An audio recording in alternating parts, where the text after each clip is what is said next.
other committee that is supposed to use it for oversighting purposes. Thank you, Mr. Speaker. Honorable Junet, I'll direct the clerk to bring the two bills to me. I'll have to look at them with the attendant standing orders, and I'll give you direction on Thursday afternoon. Honorable Koech, you have 30 minutes to prosecute this motion. I would encourage you that even as you are entitled to close to 15 minutes in moving, take much less time so that one or two members can be allowed to contribute. Thank you once more, Honorable Speaker. I'll be very brief. Honorable Speaker, I beg to move that, taking into consideration the findings of the Departmental Committee on Defense, Intelligence and Foreign Relations, in its report on the vetting of the nominee for the appointment of the Director General of the National Intelligence Service, laid on the table of the House on Tuesday, 6th June 2023, and pursuant to Section 7, 3B of the National Intelligence Service Act 2012, this House approves the nomination, the appointment of Mr. Nordin Haji, OGW, CBS, as the Director General of the National Intelligence Service. Honorable Speaker, the Departmental Committee on Defense, Intelligence and Foreign Relations is one of the 15 departmental committees of the National Assembly established under Standing Order 216, whose mandate, pursuant to the Standing Order 216.5, includes, among others, to vet and report on all appointments where the Constitution or any other law requires National Assembly approval, except those under Standing Order 204, Committee on Appointments. Honorable Speaker, the subjects of the Departmental Committee on Defense, Intelligence and Foreign Relations are stated in the second schedule of the National Assembly standing orders, and they include defense, intelligence, foreign relations, diplomatic and consular services, international boundaries, including territorial waters, international relations, and veteran affairs. Honorable Speaker, the report before the House details the proceedings during the approval hearing of Mr. Nordin Mohammed Haji, a nominee for appointment as Director General of the National Intelligence Service. Honorable Speaker, through a letter dated 18th of May 2023, His Excellency the President notified the National Assembly of the nomination of Mr. Nordin Haji as Director General of the National Intelligence Service. Then your office, through communication made on Friday, 19th May 2023, conveyed to the members of the National Assembly the message from His Excellency the President. You subsequently referred the nominee's CV and testimonials to the Departmental Committee on Defense, Intelligence and Foreign Relations for approval hearings. While referring the matter to the committee, Mr. Speaker, you directed that the committee undertakes the vetting exercise in accordance with Public Appointments Parliamentary Approval Act number 33 of 2011. Honorable Speaker, in compliance with Article 118 of the Constitution and Section 6.4 of the Public Appointments Parliamentary Approval Act number 33 of 2011, Order, members, the consultations are the clerk too loud. of the National... Honorable Didymus, take your seat. The consultations are too loud. The clerk of the Continue. National Assembly... Shall I proceed? Yes, The continue. clerk of the National Assembly placed an advertisement on the print media on Saturday, 20th May 2023, informing the public of the nomination, date, time, and place of the approval hearing. He also invited the public to submit memoranda by way of written statements on oath, affidavits, and suitability of the nominee in conformity with Section 6, subsection 9 of the Public Appointments Parliamentary Act number 33 of 2011. The memoranda were received on or before Monday, 29th May 2023 at 5 p.m. Honorable Speaker, the committee received 26 memoranda on the nominee, 4 against and 22 in favor of the nominee's suitability. Further, the clerk of the National Assembly wrote to the Kenya Revenue Authority, Ethics and Anti-Corruption Commission, DCI, Higher Education Loans Board, and Office of the Registrar of Political Parties, seeking references and background checks relating to the suitability of the nominee, and all responded in the affirmative. Honorable Speaker, the nominee appeared before the committee on Tuesday, 30th May 2023 at 2:30 p.m. for an approval hearing. The committee examined its suitability based on the criteria set out on Section 7 of the Public Appointments Parliamentary Approval Act number 33 of 2011. The committee examined his academic credentials, relevant experience, knowledge of sector issues, and leadership and integrity. The committee paid due regard to the procedure used to arrive at the nominee. Any constitutional or statutory requirements relating to the Office of Director General of the National Intelligence Service and suitability of the nominee for the appointment proposed, having regard to whether the nominee's abilities, experience, and qualities met the needs of the agency.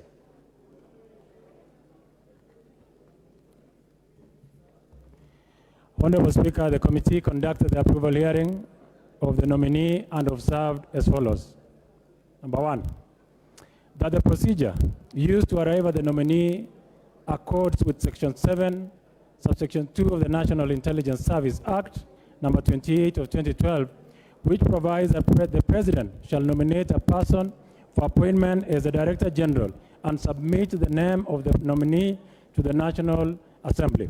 Indeed, His Excellency the President on Thursday, 18th May 2023, communicated the name of the nominee for appointment to the position of Director General of the National Intelligence Service to the Speaker for approval by the National Assembly.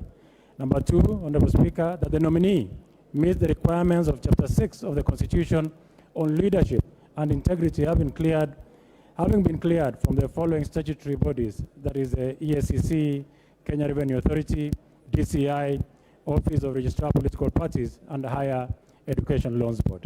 Number three, that in accordance with Article 78, 1 and 2 of the Constitution and Section 8, Subsection 1A of the National Intelligence Act 2012, the nominee is eligible for appointment as a state officer since he is a Kenyan citizen and does not hold a dual citizenship. Number four, that the nominee complies with Section 8, 1B of the National Intelligence Service Act 2012, which requires that the DG, that is the Director General, holds a degree from a recognized university in Kenya, and indeed, the nominee holds a master's degree in national security policy, with merit from the Australian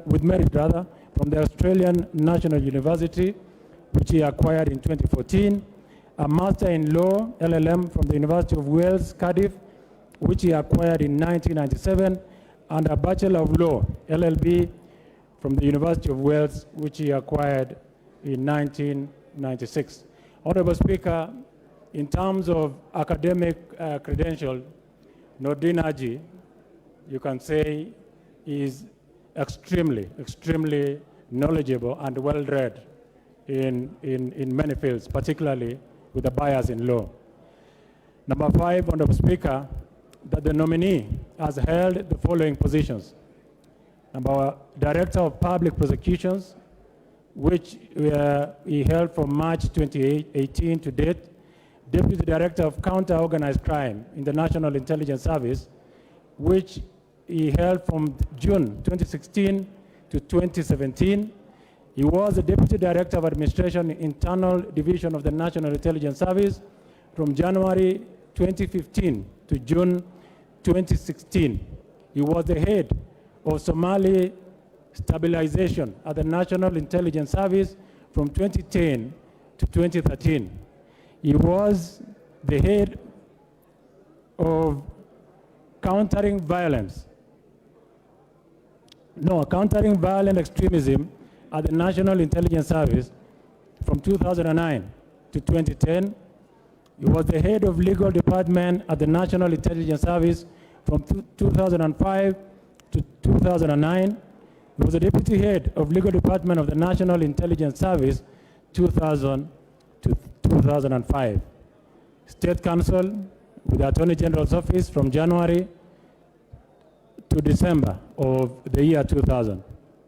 Honorable Speaker, if you look at his CV and from the unofficial records, if you talk to the people who work with the National Intelligence Service, they find Mr. Noordin Haji as almost a natural fit. Number one, because he has worked there before with the National Intelligence Service. And number two, many a times they have had a Director General being moved from either the police or the other security agencies, and for the first time, they are having one of their own as the Director of the National Intelligence Service.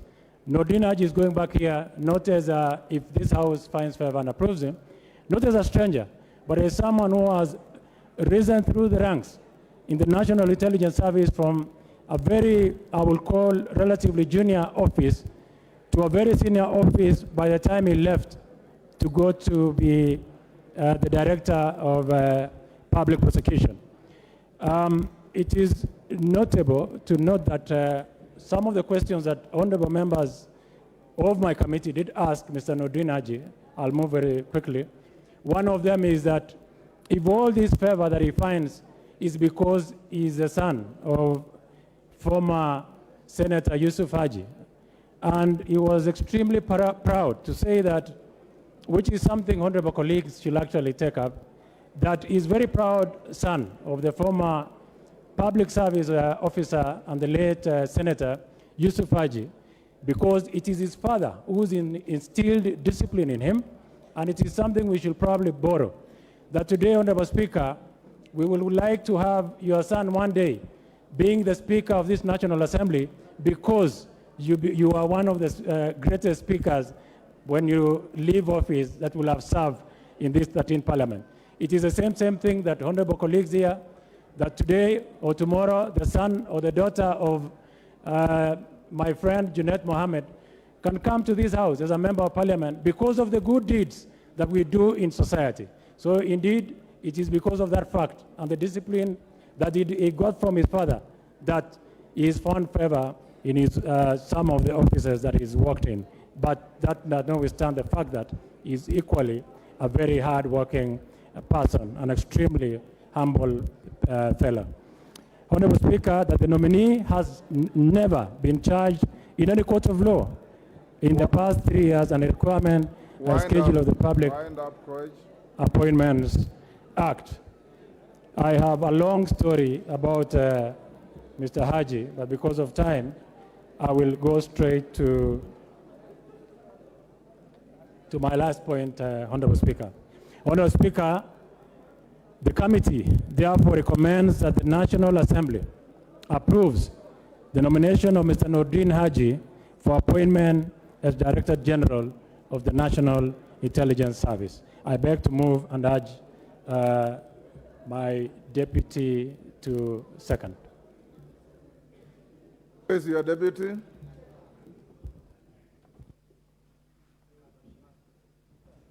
Honorable Bashir. Thank you, Honorable Speaker. Honorable Speaker, I wish to second the motion that this House approves the appointment of Mr. Nordin Mohammed Haji as the Director General of the National Intelligence Service. Honorable Speaker, as has been said by my chairman, the committee paid due regard to the procedures used to arrive at the nominee, having met all the constitutional and statutory requirements relating to the Office of Director General of the National Intelligence Service, and suitability of the nominee for the appointment proposed, having regard to whether the nominee's abilities, experience, and qualities meet the needs of the agency. Honorable Speaker, upon conclusion of the approval hearings, we scrutinized the personal, academic, and career background of the nominee, and we are fully convinced that he fits the role of the Director General of National Intelligence Service. Indeed, we established that the nominee, Mr. Nordin Mohammed Haji, meets the requirements of Chapter 6 of the Constitution on Leadership and Integrity, having been cleared from the following statutory bodies: the Ethics and Anti-Corruption Commission, the Kenya Revenue Authority, the Director of Criminal Investigations, Office of the Registrar of Political Parties, and the Higher Education Loan Board, and all of them gave a clean bill of health. 2, the nominee complies with the Section 81B of the National Intelligence Service Act, whereby he meets all the requirements pertaining to the appointment of the Office of the Director General. That the nominee has held the following positions and in total has had a career spanning over 18 years in the public service, most of it having been performed at the National Intelligence Service at senior levels.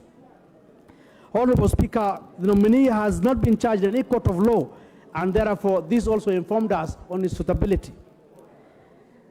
The nominee does not hold any office in a political party, and that also is a requirement of the schedule to the Public Appointments Parliamentary Approvals Act.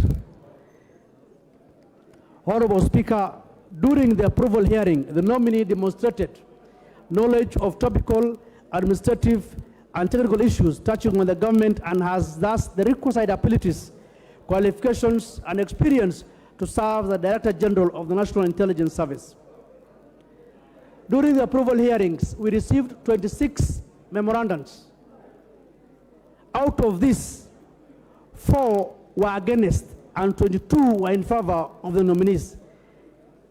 Those that were against also, we scrutinized and looked at their background, whether they could sway the government, the committee's decision. But all those memos did not stand on legal grounds, and therefore we could not consider them.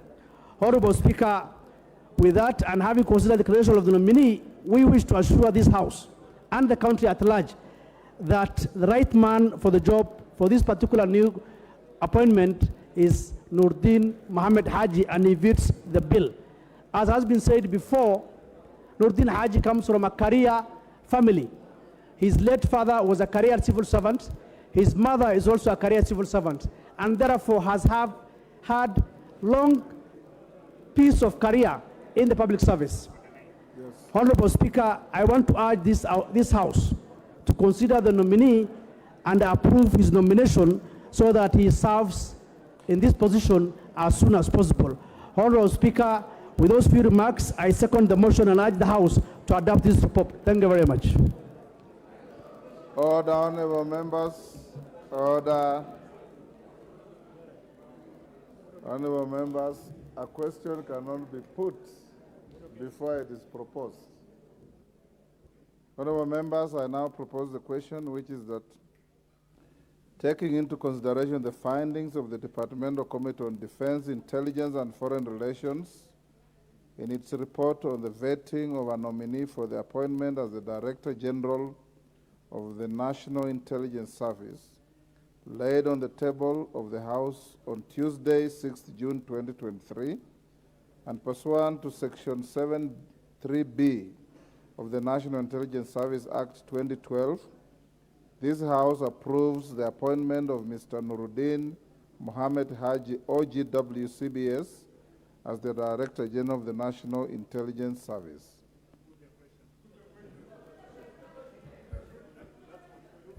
I have at least 2 people who have walked to me and requested to be given an opportunity. I will oblige them. The first one is the Honorable Junet Mohammed, and each one of you has 2 minutes. 2 minutes. Give Junet Mohammed the mic. Thank you, Mr. Speaker. Mr. Speaker, I stand to support the approval and this motion, Mr. Speaker. Mr. Speaker, I want to thank also the Departmental Committee for Foreign Affairs and International Relations for the good work and the research they have done, Mr. Speaker, and presented to this House. And I can see that the officer that has been nominated for this job is a distinguished officer, Mr. Speaker, who has served in the service very well, who has an exemplary career, Mr. Speaker, in the service. And Mr. Speaker, I think it's one appointment that is going to move this country forward, Mr. Speaker, and this should be an example of all appointments that will be brought to this House, Mr. Speaker. Mr. Speaker, this is an important institution in our country, Mr. Speaker.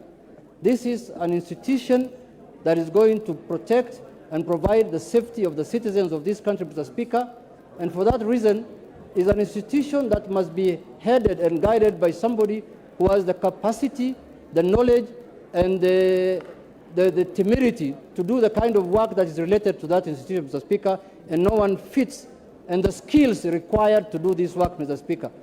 Mr. Speaker, I want to put forward that on record that this is the person who will make sure that this country is safe and secure. And I have no doubt, in accordance with the report that has been brought by the committee, that he is a man who has the capacity and the capability, and I urge the House to approve him, Mr. Speaker, so that he can go and do his work. Thank you very much, Mr. Speaker. Majority Leader, you have 3 minutes. Thank you, Honorable Speaker, and I also rise to support the nomination and approval of the former DPP, or immediate former DPP, Noordin Haji. Honorable Speaker, as has been said in the report, this is a gentleman who the people of Kenya know very well, one who has served the office that he has served in as DPP with unmatched integrity, Honorable Speaker. But, Honorable Speaker, he is getting into an office that is extremely sensitive. The office of the Director General of NIS is a repository of our national security. Honorable Speaker, I am certain that the committee during vetting did engage with him in depth. And definitely knowing that matters security are not matters to delve into in depth.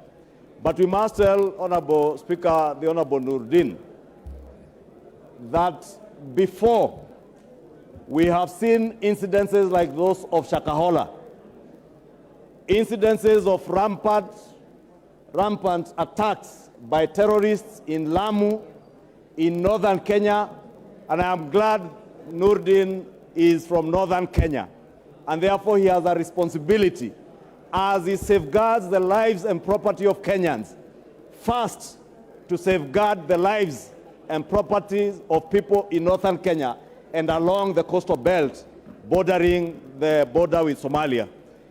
Honorable Speaker, we are all in the East African region, Greater East African region, in very unsafe regions in terms of security. And therefore, the Director General of NIS will be critical in ensuring not just the safety of our country, but also guaranteeing the safety of our neighbors and ensuring that insecurity coming from our neighbors, from the war in Sudan, the war in Congo, the ongoing war in Somalia, does not in any way infringe on the safety and security of Kenyans. Honorable Speaker, I also hope and I pray, and I know that Noordin Haji is a dedicated public servant who will never allow state capture to take over his office as Director General of NIS.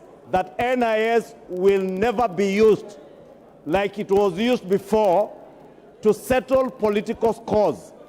That the Honorable Junet Mohammed will feel safe, just as I will feel safe with Noordin Haji holding the office of Director General NIS. And I want to pray and wish him well, and pray that the House will this afternoon approve Noordin Haji as our next Director of NIS, wishing him well and hoping that he will act to ensure that he ignites intelligence services right at the sublocation level, that never again will Kenyans experience the Shakahola kind of tragedy that we have experienced, where over a period of more than 10 years, Kenyans have been killed and their bodies buried in a forest in Malindi, in Shakahola. And Honorable Speaker, you must ask yourself, there are chiefs, there are intelligence officers in Malindi, in Kilifi, in Shakahola. Honorable Speaker, you remember in the last 5 years, it was said hundreds of people disappeared, and forced disappearances and extrajudicial killings. And Honorable Speaker, we have asked elsewhere, is it possible that those who are subjected to extrajudicial killings under the last regime are part of those who are buried in Shakahola? And I want to ask Noordin Haji to ensure that he goes to the depth of the extrajudicial killings under the former regime and under DCI Kinoti, and check whether there is any correlation between Shakahola, the massacre and burying of bodies in Shakahola, and the extrajudicial killings that were perpetuated in the last 5 years, Honorable Speaker. And with those, I beg to strongly support this great son of Garissa County, a great son of Kenya, whose family also, Mr. Speaker, has served this country. His father, not just as senator, but also as an experienced administrator and security man in the past. And I do hope that the DPP Nurdin Haji will follow in the footsteps of his late father and the footsteps of other intelligence chiefs who have secured our country, and I wish him all the best. I beg to support. Honorable Zamzam, Mombasa.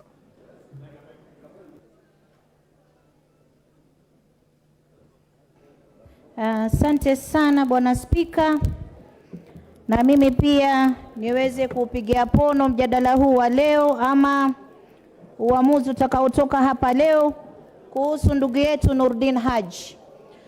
Nurdin Haji nimemjua toka nikiwa msichana mdogo, wakati walikuwa wanakaa Kakamega na babake akiwa PC. Hata babangu alipofariki, babake ndo alonilipia mimi school fees nikamaliza high school. Na Nurdin Haji toka akiwa kijana mdogo alikuwa ni mtu mtanashati, ni mtu mchapakazi. Na hata alipohudumu katika ofisi ya NIS kama naibu, alifanya kazi safi sana. Ni mtu ambaye ni msomi. Kama tunatafuta wasomi, Nurdin Haji ni mtu msomi na ni mtu ambaye ana bidii. Kwa hiyo kama mama Mombasa County, na kazi ambayo niliona amefanya katika ofisi ya NIS na hapa ambapo alihudumu mwisho, mimi kama mama Mombasa County namtakia kila la kheri katika kiti hichi, na naomba wabunge wa bunge hili sote tumpe support aweze kuhudumia Wakenya. Asante sana Bwana Spika. Honorable members, I have order. I have 5 minutes. Honorable member standing in the walkway, take your seat. I have 5 minutes to go. I have so many requests. I'll give Kainan 1 minute. Hold on, Kainan. Hold on. Kainan, I'm saying hold on. I'll give you 1 minute. I'll give the member Farah 1 minute. Otienda Molo 1 minute. And KJ 1 minute. That will be 1 minute left for the mover to reply. So go on in that order.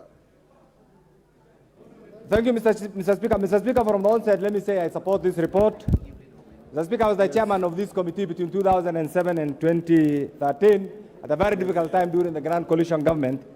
I have interacted with Nurdin as an advocate, as an intelligence officer, and currently as the DPP, and now being confirmed today, inshallah, as the next DG. Mr. Speaker, in all this, what is coming out is Nurdin is a quintessential, pragmatic intelligence officer, Mr. Speaker, and I have no doubt in my mind that he's going to contribute to the further transformation of our intelligence community. Thank you. I support this, Mr. Speaker. Thank you. Farah Maalim, 1 minute.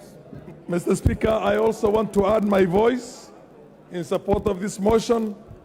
I have known personally Nurdin from the time he was very young, and I am convinced any country, for a country to prosper and for a country to have a proper security machinery, we must have an intelligence service that is perfect in every sense of the word. We cannot eliminate the scourge of Al-Shabaab and the kind of insecurities we have in this country unless we have somebody whom we have all a lot of trust in. And I'm sure Nurdin is that very person. Thank you, Mr. Speaker. Otieno Amolo. Mr. Speaker, I support the motion based on the law. Mr. Speaker, I have looked carefully at Section 6 and 7 of the Act and Articles 238 and 239 of the Constitution. Mr. Speaker, what is required of an holder of this office is in terms of learning, experience, and trust. It is not the same requirement as the office of the DPP, for which even those who opposed his appointment had raised issues of independence and impartiality. In fact, I think that we must thank Mr. Haji, because anyone who may have had an issue, and it is in court, so I will not comment on it, then has an opportunity now to debate a new DPP, because he has left 4 years earlier. But on this, it's not an independent office that requires all those other things. It only requires gaining the trust of Kenyans, gaining the trust of this nation. Thank you. I'll indulge the member for Ijara. Oh, Goja, I had mentioned KJ. Yes, KJ, 1 minute. Thank you very much, Mr. Speaker. I stand to support the report that has been presented by the Chairman of Defense. And Mr. Speaker, by passing the appointment of Noordin Haji, we shall actually be doing what this country needs to be doing. We shall be rewarding merit, Mr. Speaker. But that is not why I rise, Mr. Speaker. I rise to say that the task that is on the hands of Mr. Noordin Haji is greater than what we even imagine.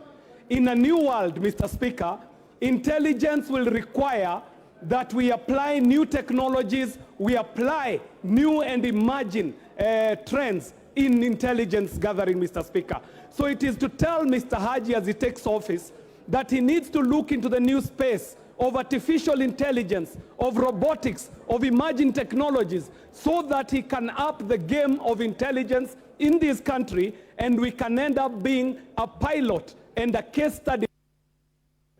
Time up. Member for Ijara, 1 minute. Mr. Speaker, thank you for giving me this time. Mr. Speaker, thank you for giving me this time. On behalf of Ijara people, I am grateful and indeed honored to thank His Excellency the President for appointing us one of our son to head the security docket. The people of Ijara are proud to have one of their sons to be nominated for the said position. Thank you. And Mr. Speaker, Noordin Haji is a competent man with integrity whose capacity is never in doubt. And when he's worked at the DPP and the Deputy Director of Counterintelligence, he received integrity awards and gained confidence and trust of Kenyans. I welcome his appointment, and I urge and request colleagues across the political divide to consider his approval, and we say thank you very much. Lastly, the minority leader. The minority leader. Mr. Speaker, let me add my voice to this motion. Yes, Wanjala, what is out of order? And it better be a point of order. Yes, sir. Give him a microphone. Yes, sir. Thank you, Mr. Speaker. My point of order, Mr. Speaker, many of us, members of Parliament and of this House who represents Kenyans, we have a lot of interest in this debate of the promotion of this. What is out of order, Wanjala? What is out of order, Mr. Speaker, is that you have severally picked on Somalis and you have excluded us, and you want to finish the nini. Order, Wanjala. Order. Order, Wanjala. Order. Order, honorable members. Order. Honorable Wanjala. Order. Order, members. Order. Honorable Wanjala, there are no Somalis in this house. We only have members of parliament. And you are totally out of order in trying to profile your colleagues in a tribal manner. In fact, if you are talking of ethnicity, the member for Ugunja that I've given this floor does not fall in your profile. Wandai, proceed. Nothing, I apologize, nothing. Yeah, Mr. Speaker, let me be very brief and to add my voice to this motion. Mr. Speaker, I want to say from the outset that I have no objection to this appointment.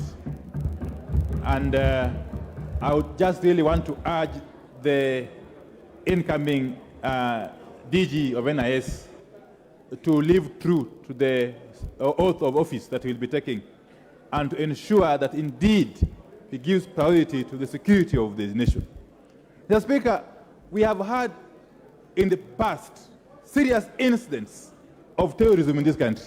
And I must commend the outgoing DG, Mr. Kamweru, that under very, very difficult circumstances, he was at least able to rein in rampant terrorism or terrorist acts within our country, Mr. Speaker, or within our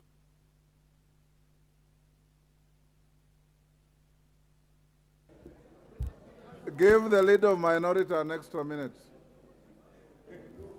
I was saying that Mr. Kameru was able to rein in terrorism within the borders of the Republic. And I suppose that Mr. Haji will be able to do the same and, in fact, do better. Mr. Speaker, this House appropriates colossal sums of money. This House appropriates a lot of money year in, year out to the NIS. And that money is appropriated for the sole purpose of capacitating the institution for it to be able to execute its mandate without any hindrance. Mr. Speaker, therefore, as we conclude this debate, I suppose that this country will be safer under the new leadership of the NIS. Thank you. Thank you. Honorable members, the chair of Kewopa is protesting that too few ladies have spoken on this. I'll give to Mishimbogo 1 minute.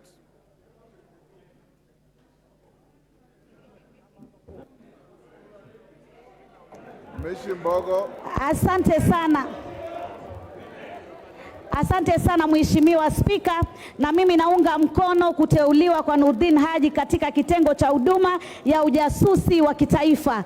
Na namunga mkono kwa sababu tajriba ya kielimu amefuzu, na pia uzoefu na uweledi wa mambo ya usalama na ujasusi ameweza kufuzu, na amefanya kazi katika vitengo tofauti tofauti.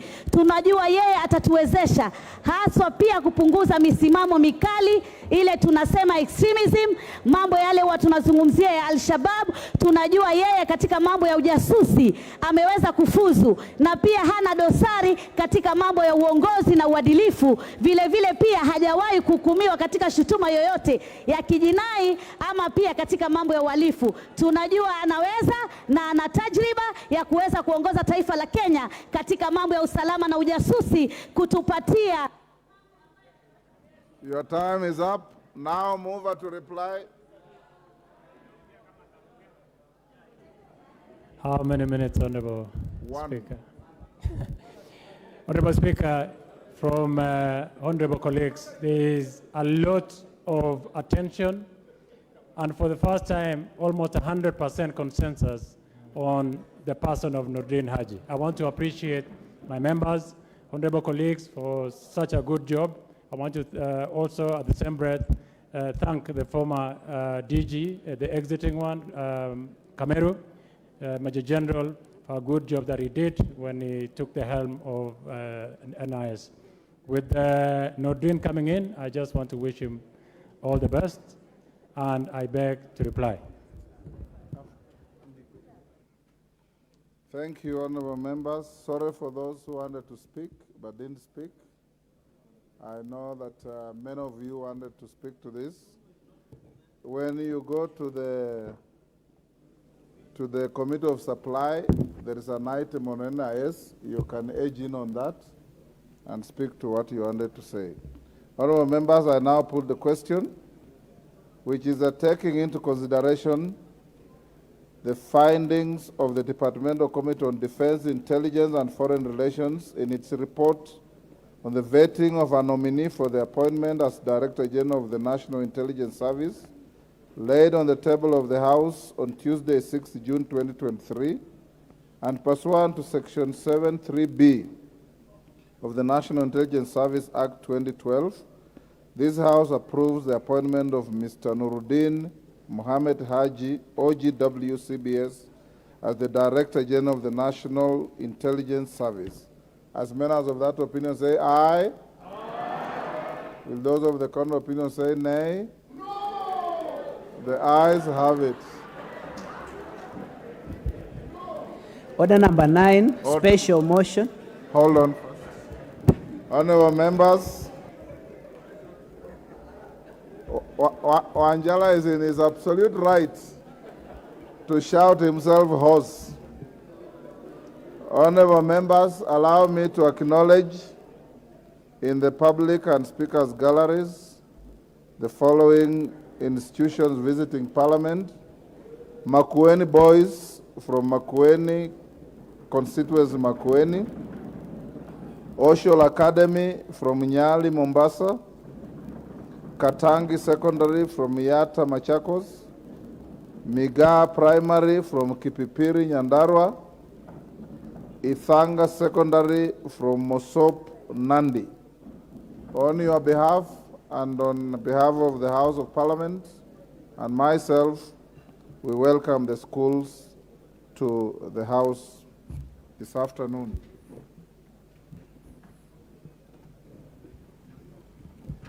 Next order. Order number 9, special motion, consideration of nominees for appointment as members of the Judicial Service Commission. Honorable members, the chairperson, Departmental Committee on Justice and Legal Affairs. This motion will also be debated for 30 minutes as directed by House Business Committee. Chairperson.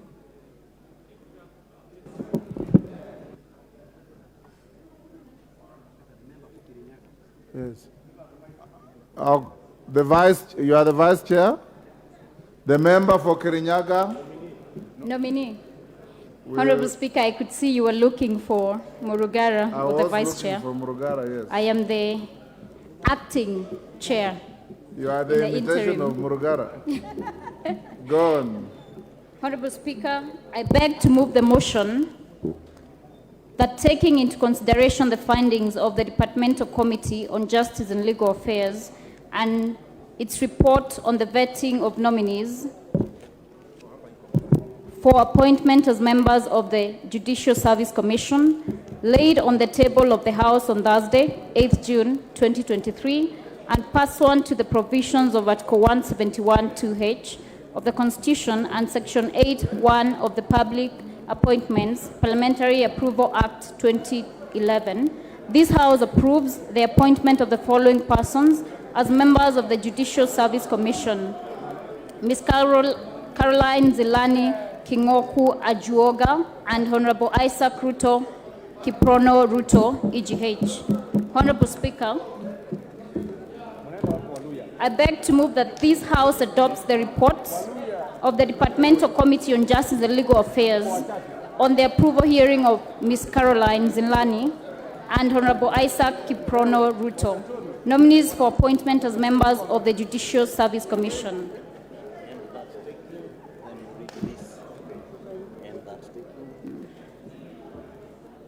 Honorable Speaker, and that taking into consideration the findings of the Departmental Committee on Justice and Legal Affairs in its report on the vetting of nominees for appointment as members of the Judicial Service Commission laid on the table of the House on Thursday, 8th June 2023, and pursuant to the provisions of Article 171(2)(h) of the Constitution and Section 8(1) of the Public Appointments Parliamentary Approval Act 2011, this House approves the appointment of the following persons as members of the Judicial Service Commission: Ms. Caroline Zilani and Honorable Isaac Kiprono Ruto. Honorable Speaker, the report contains proceedings of the Departmental Committee on Justice and Legal Affairs during the approval hearing of Ms. Caroline Zilani and Honorable Isaac Kiprono Ruto, as forwarded by His Excellency the President and communicated to the House by the Speaker on Wednesday, 3rd May 2023. Honorable Speaker, in considering the nominees' appointments, the committee paid due regard to the procedure used to arrive at the nominees, the constitutional and/or statutory requirements relating to the office in question, and the suitability of the nominees for appointment proposed, having regard to whether the nominees' abilities, experience, and qualities meet the needs of the said offices. Honorable Speaker, the committee noted that in accordance with the relevant laws, the Judicial Service Commission notified His Excellency the President of the two vacancies in the membership of the Commission by letters reference number JSC 8 dated 8th November 2023 and reference number JSC 8 dated 3rd March 2023. Honorable Speaker, the committee was guided by the constitutional and statutory requirements such as the national values and principles of governance, conduct of state officers, specific qualifications for appointment as members of the Judicial Service Commission and leadership and integrity prerequisites. Honorable Speaker, the suitability of the nominees was assessed after scrutiny of their background, academic credentials, and professional qualifications, work, and professional experience, personal integrity, as well as their performance during the approval hearing conducted by the committee on Thursday, 25th of April, 2023, upon which the committee observed that the procedure used to arrive at the nominees was lawful and in compliance with Article 171(2)(h) of the Constitution of Kenya. The nominees met the constitutional and statutory requirements prescribed by the law. Ms. Caroline Kingoku, being a human resource management expert with a vast experience in dealing with the conditions of service, disciplinary process, and the training and development of employees, and Honorable Isaac Kiprono Ruto, EGH, having been a public servant and an active participant in public life, possesses the relevant experience for the position of members of the JSC representing the public. Mr. Speaker, the nominees also exhibited an understanding of the current issues affecting the judiciary in the dispensation of justice from the perspective of the common Mwananchi. Honorable Speaker, it is for this reason that on behalf of the Departmental Committee on Justice and Legal Affairs, that I move this motion on the consideration of the nominees for appointment as members of the Judicial Service Commission. Honorable Speaker, I beg and move to request Honorable Wakili Edward Moreu of the Departmental Committee on Justice and Legal Affairs to second this motion. Thank you. Wakili Moreu, second in 3 minutes. Mr. Speaker, sir, I want to second this motion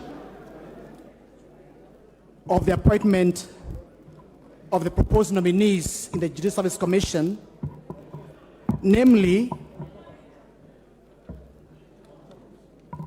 Caroline Nzelani Kingoku Ajuoga and Honorable Isaac Kiprono Ruto. Mr. Speaker, sir, as a member of this committee, we took time to ensure that, number one,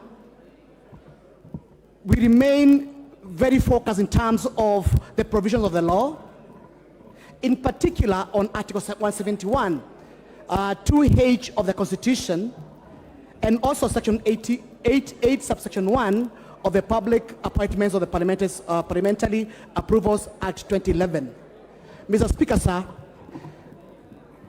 in view to the extremely demanding role these two members, we had to ensure that, number one, Mr. Speaker, sir, they are academically qualified. And starting with Caroline Nzelani Kingoku Ajuoga, Mr. Speaker, sir, it's good to mention that Caroline is the head of human resource in NCBA Bank, which employs over 4,000 members of staff. Mr. Speaker, sir, Judicial Service Commission is a service industry, and their strength is the quality of the members of staff in terms of motivation to ensure they are serving Kenyans the way it's supposed to be. And therefore, Mr. Speaker, sir, I would like to say, Madam Caroline Nzelani Kingoku Ajuoga will bring a lot of experience to the Judicial Service Commission in terms of managing their HRs, make sure that the staff are motivated, making sure that the issues about missing files are over, making sure that the corruption is addressed properly, and therefore we expect a well-motivated judiciary. Secondly, Mr. Speaker, sir, Isaac Kiprono Ruto comes in as a servant of the people. He's a well-known member, or he has served as member of parliament for many years.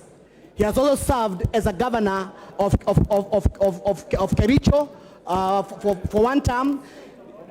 My apologies, Mr. Speaker, sir. He has served as a governor of Obet for 5 years. He's a renowned stickler to the law. He was part of the process in terms of Constitutional Amendment 2010. And there, Mr. Speaker, sir, I want to second this motion and say this, that the members proposed herein are fit and proper to serve Judicial Service Commission. Thank you, Mr. Speaker, sir. Order, honorable members. Order. Order, honorable members. I now propose the question, which is that taking into consideration the findings of the Departmental Committee on Justice and Legal Affairs in its report on the vetting of nominees for appointment as members of the Judicial Service Commission laid on the table of the House on Thursday, 8 June 2023, and pursuant to provisions of Article 171(2)(h) of the Constitution and Section 8(1) of the Public Appointments Parliamentary Approval Act 2011, this House approves the appointment of the following persons as members of the Judicial Service Commission, JSC. 1.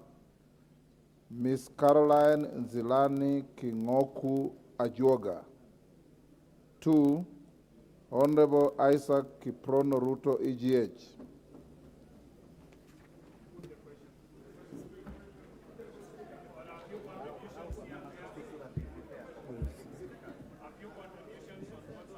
Member for Chebalungu. Of course. Thank you so much, Mr. Speaker. And as I stand to support this motion, I want to categorically thank the members of JLAC for a proper consideration of the two nominees. Doubt, you have 2 minutes each. Well guided, Mr. Speaker.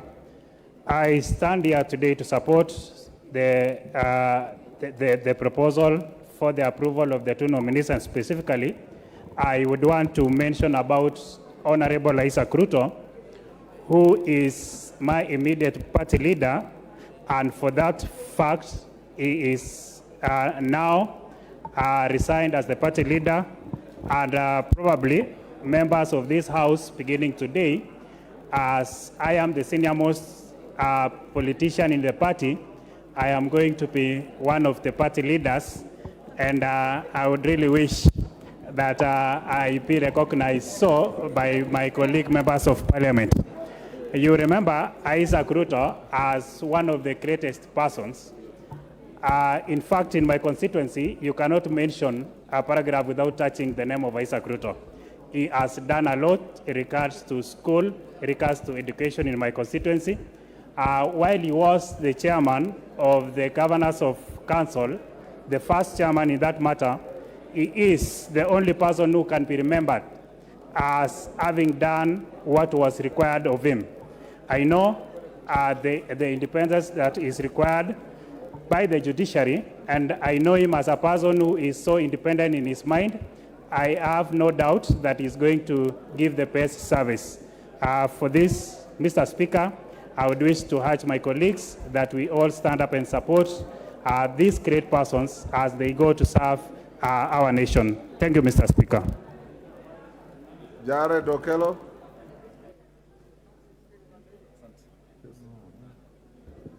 I thank you very much, Honorable Speaker, and I welcome the decision to have Ajuoga appearing in the list.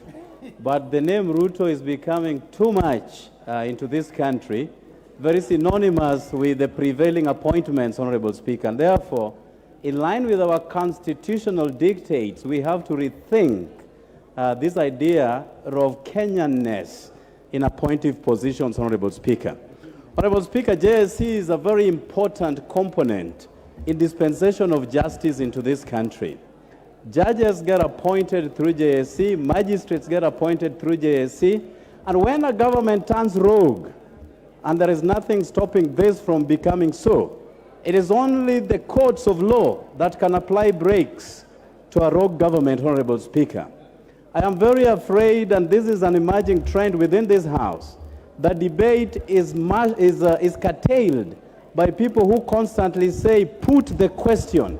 Honorable Speaker, what happened to the debates within this House, Honorable Speaker? And that is why people residing in State House have the temerity to tell us how to vote a particular way on bills coming to this House, Honorable Speaker.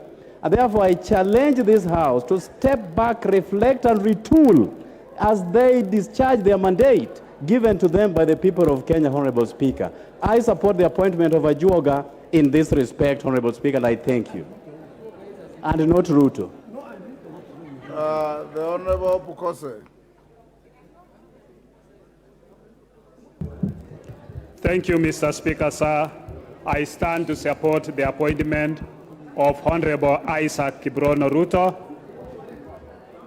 as a member to the to the Judicial Service Commission, having served as a distinguished governor for Bomet, having been a minister in the past, and having been a member of this House. Honorable Isaac Ruto is a distinguished member, and we know that he will be able to serve the Judicial Service Commission with distinction and with honor. With those few remarks, Honorable Speaker, I support. Thank you. Yes, okay. You've just spoken. What's your point of order? Honorable Speaker, with due respect, I withdraw any inference on the person of Kiprono Isaac Ruto, Honorable Speaker. As a member of Parliament, Honorable Speaker, he was part of us in this House before he moved to become a governor and ultimately getting this appointive position So at the JSC, Honorable Speaker. And therefore, I support his appointment as a former colleague.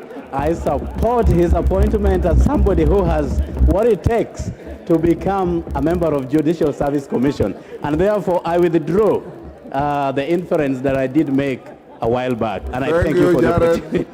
It is only men of great honor who can own up to their mistakes.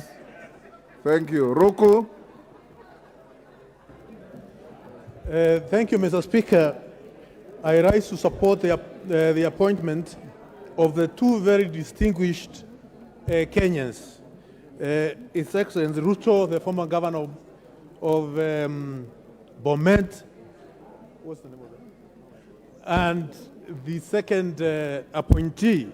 Mr. Speaker, you realize the appointment which are forwarded to this House by the President are to the point. And we thank His Excellency for giving this nation proper people who can be able to serve this nation with integrity and commitment and diligence. Mr. Speaker, you will realize that this commission is very important in terms of promoting the recommendation of judges, the review of the service conditions of the judicial officers, as well as staffing the judiciary. We need a very competent judiciary for the purposes of administration of justice in our country. I support the both appointment of Isaac Ruto as well as Carol Ajuoga, Mr. Speaker. Thank you. Thank you. I'm looking for a lady.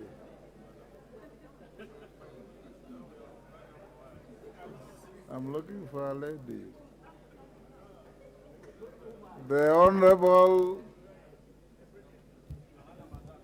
No. So that the lady from Kajiado doesn't protest. I was looking for a lady. I don't see any. I'll give the floor to David Bowen, Marakwet.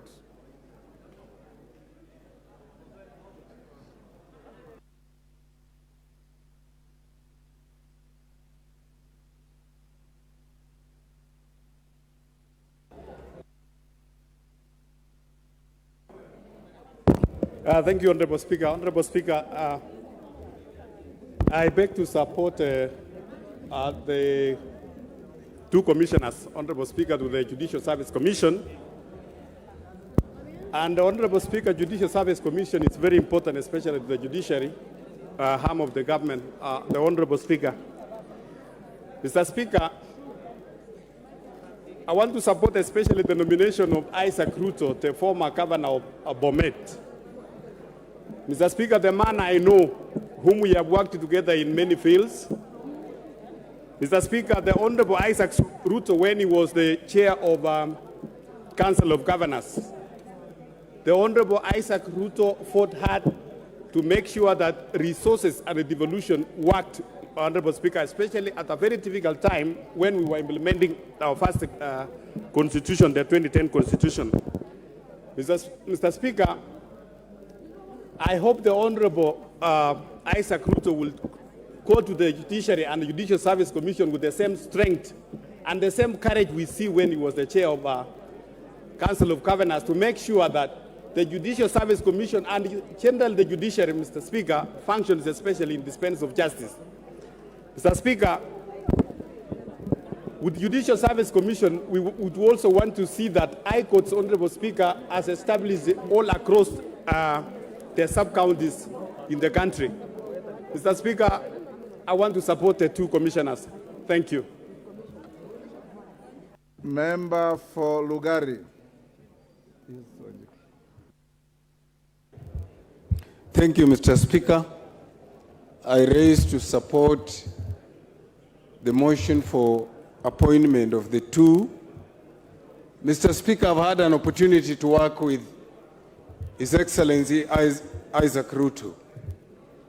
Two important things about Ruto: his independence of mind. The second point that I support Isaac for is that he's very meticulous and clear to detail. We have very few people who take time to read through documents word for word. Isaac is such a person. The Judicial Service Commission in Kenya has suffered because lack of a person who understands human resource management. I therefore support the appointment of a joker that she's going to bring into the Judicial Service Commission a competence that has been lacking. Thank you, Mr. Speaker. Honorable Toto.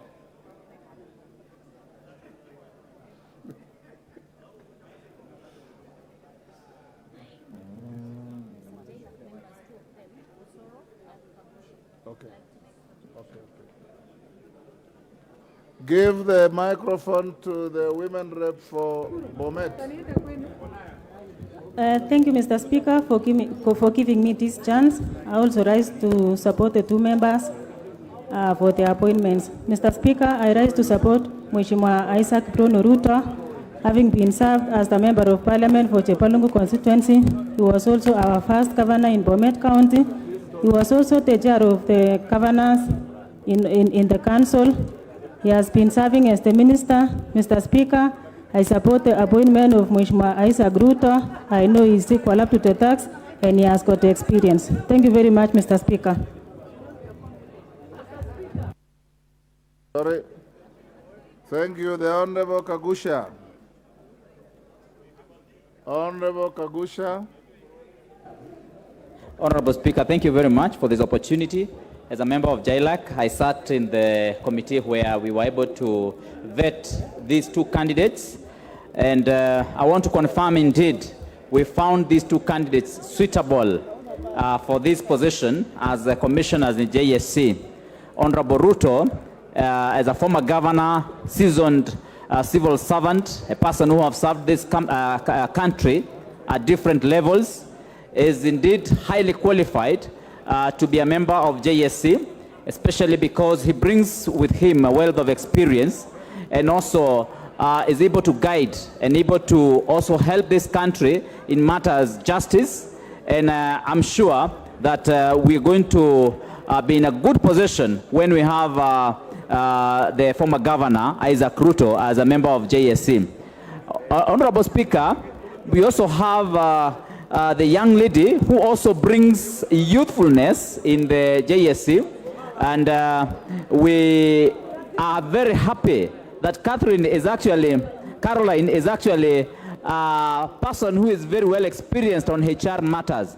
And as Mr. Speaker, as you're aware, in JSC we require to have a well-versed person with HR experience so that we can be able to equip and give personnel to all our courts across the country. As you know, this is one of the areas where we need to boost our justice system. Thank you, Honorable Speaker. I support. Member for Luanda. Oh, okay. Thank you so much, Mr. Speaker, for the opportunity given to me. I rise to support the nomination of the two people having gone through the Departmental Committee of Justice and Legal Affairs, Mr. Speaker. Judicial Service Commission is such an important commission because it is charged with hiring and discipline matters of officers in the judiciary. We need men and women who are independent, men and women of high integrity, people who can stand by their decision, Mr. Speaker. And looking at the people that have been proposed, one, Honorable Isaac Ruto, having been a member of this House, having stood or been part of the Council of Governors, and having been a leader in this country, Mr. Speaker, he comes out as a man who is an independent man, as a man who is above petty issues, Mr. Speaker. I therefore join my colleagues in supporting and appreciating the work done by the Departmental Committee and do support the same. Thank you, Mr. Speaker, for your time. Rahim Daud. Thank you, Mr. Speaker. Mr. Speaker, I want to support both the nominees, but especially the governor, the prior governor for Bomet, Honorable Isaac Ruto. Honorable Isaac Ruto has proved himself beyond reasonable doubts, and he will go a long way to work with my sister, the CJ Martha Koome, who comes from my constituency. I know they will hit it off, and I know when with Isaac Ruto there, the experience he has in the public service, he will do a good job there, Honorable Speaker, and as well as the young lady, Ms. Caroline, I believe she will infuse the youngness in the Judicial Service Commission. And with that, Honorable Speaker, I support and hope that we can work with both the nominees who will be there to support the JSC. Thank you, Mr. Speaker. Alice Nganga.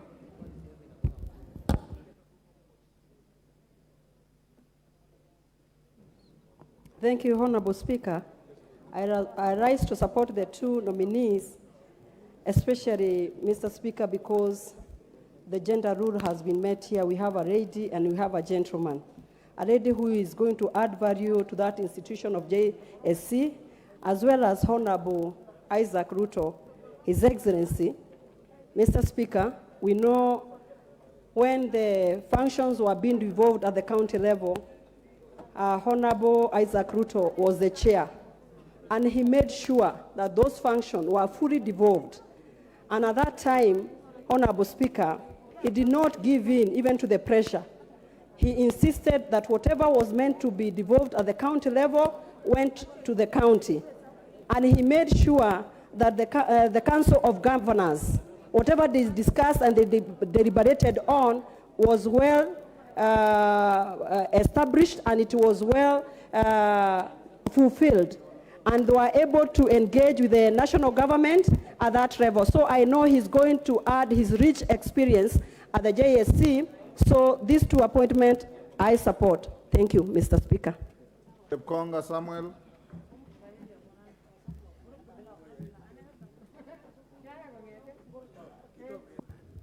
Yeah, Mr. Speaker, I thank you very much. First, I would like to support this motion. Secondly, Mr. Speaker, I'd like to speak concerning the Honorable Isaac Ruto. Isaac Ruto, Mr. Speaker, lived in my constituency before he left for Jebalungu. I hear Honorable Mandasi claiming that he belongs to that place. His last post office address was 1073 Kipkabos, which is in my constituency, Mr. Speaker. Mr. Speaker, this gentleman, I've known him for some time. And while I was at the university, he was the director for USA. And you know, Mr. Speaker, the so-called chapatis were very popular with the students. And he ensured that we had chapatis every Wednesday. And Mr. Speaker, you can imagine how popular they were. But he ensured that we were served very well. So if you are looking for somebody with experience, Mr. Speaker, to serve, this is the man. Mr. Speaker, we are looking for a person who will go to the judiciary to ensure that this division that we have had between the judiciary and the legislature is completely removed, Mr. Speaker. we have suffered as a consequence of not having our own in the judiciary. Mr. Speaker, this is one man. Informed by Robert Bukose? Yes, in fact, he has good information. Okay. Mr. Speaker, I just wanted to let Yepkonga know that we used not to call it chapati. It was called dialogue. That's true, Mr. Speaker. Mr. Speaker, the Honorable Bukose has spoken for the first time. He always speaks, but this one is a better one. So, Mr. Speaker, I support the appointment of the Honorable Isaac Ruto. I thank you, Mr. Speaker. Thank you. Maklap, I'll come to you. Thank you, Mr. Speaker. I rise to support the two nominees, especially Isaac Bruno Ruto, a man that I have known to be very meticulous with the truth. Isaac Ruto takes truthfulness to judiciary. Isaac Ruto is a man of his own words, that I have known him even before I came to Parliament, that this is the right person to join the Judicial Service Commission with a young lady called Caroline Zilani. So, Speaker, Isaac Ruto has served this country, he has experience, he has knowledge, and I hope he is going to inject judiciary with a mind of machinani, of devolving justice to our constituencies, to be able to complete the stalled high courts in our constituencies or in our counties. Isaac Ruto, when will be approved, Mr. Speaker, will be able to be the engine of judiciary together with the other team so that the justice are seen and to be done at the lowest level where citizens of this country will be able to get justice at their closed door.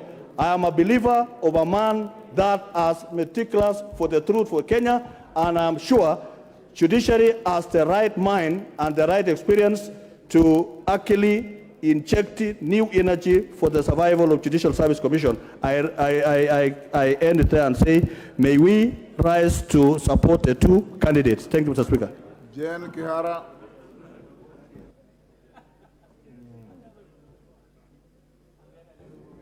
Thank you, Mr. Speaker, for giving me this chance to support this motion where we have a veteran leader. We know Isaac Ruto stands tall in leadership of this country at many, many levels.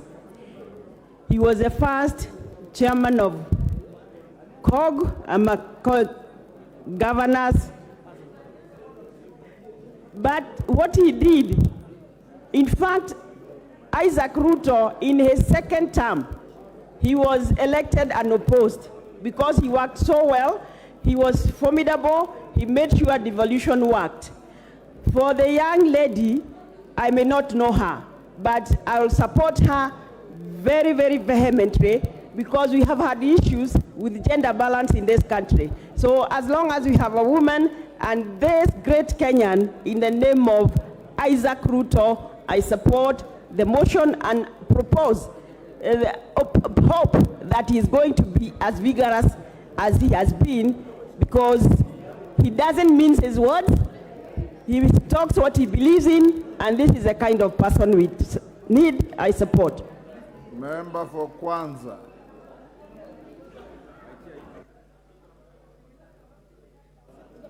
Thank you, Mr. Speaker. Mr. Speaker, I rise to support the motion, and it is said that experience is the best teacher. I have known Isaac Ruto for quite some time. Politically, he's somebody who's very, very well versed, and I remember he has come up to my constituency. I went to his constituency, and when he stood for election, he went unopposed. This is a man who will bring a lot of wealth, a lot of experience to the department, and I think this House doesn't need to actually debate on him. I don't know about the other lady, but because Ruto is somebody we know very well, Isaac Ruto, Mr. Speaker, I think we should be able to just say let him go and bring experience in Chilak. With those few remarks, I support the motion. Dr. Nyikal. Thank you, Mr. Speaker. I rise to support the two candidates. And Mr. Speaker, I must appreciate you for allowing us to discuss these two candidates. Mr. Speaker, this is the role of the House. It is a debating institution. I do appreciate that. I support the two candidates. The report that we have got from the committee indicates that they fully qualify, both of them. As for Mr. Honorable Isaac Ruto, we all know his zeal.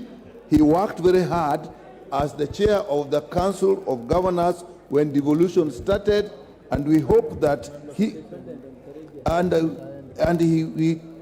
believe that he will bring the same vigor in the judiciary, except that in the Council of Governors, something that he should have done that didn't do was to actually establish the Governmental Relations Technical Committee, which up to now is not working efficiently and not working in harmony with the Secretariat of the Council of Governors. I think he should look into the judiciary, and should he find similar disharmonies, clear them out so that we benefit from his zeal and his expertise. I support Mr. Speaker. Johanna Ngeno.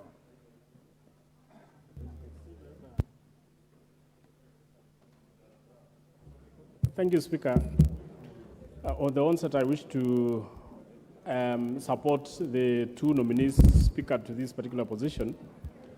Remember, Mr. Speaker, that the judicial system in the country at times faces some problems, and I believe the two nominees will help in correcting some of the issues that we have in the judiciary. Speaker, I personally know Isaac Ruto, who is a former governor of Bomet, as a diligent man, a straightforward person, and who understands the law, since he actually participated in the constitutional making of 2010. I believe the experience that he has, even including all those times he was working as a minister and a short stint and as a member of parliament, he has the capacity to help steer the Judicial Service Commission in the right direction and help actually in guiding the judiciary in their workings. So, Mr. Speaker, I just wish to state that I support, and I wish to thank you. Hillary Kosgei. Yes, Roku, what is the point of order? Mr. Speaker, the Honorable John Angeno is a man who arrested police officers, 3 of them, on Saturday in Narok. Instead of him getting arrested by police officers, he arrested 3 of them. What is out of order? It's completely out of order, Mr. Speaker, to have such kind of behavior. Order, instead of him succumbing. Order, Ruku. You have no capacity to rule any member out of order. That is the preserve of the chair. Hillary, carry on. Thank you, Mr. Speaker. I join other members, Mr. Speaker, in supporting the appointment of His Excellency Isaac Ruto and Madam Caroline Nzelani, Mr. Speaker. Mr. Speaker, Isaac Ruto is a household name in this country because of the energy and commitment that he puts in whatever appointment that is given, Mr. Speaker. As the first governor of Bomet and the chair of the Council of Governors, Mr. Speaker, Isaac Ruto displayed leadership, Mr. Speaker, that is equally needed in our judiciary now. And Mr. Speaker, if there was a moment that the messes that are in the judiciary were to be corrected, they will be corrected under the leadership of Governor Isaac Ruto. Mr. Speaker, much has been said about Governor Isaac Ruto, but Mr. Speaker, Isaac Ruto is an illustrious Kipsigis son and a darling of the people of Bomet and Kericho County, Mr. Speaker, and therefore this is a very consequential appointment to our community. Mr. Speaker, I beg to support. Yes, Haika.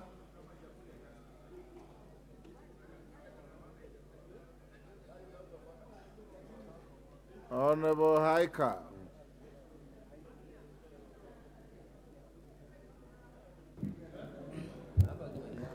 Thank you very much, Mr. Speaker, for also giving me this opportunity. And from the onset, I also want to support the report. I want to support the two nominees.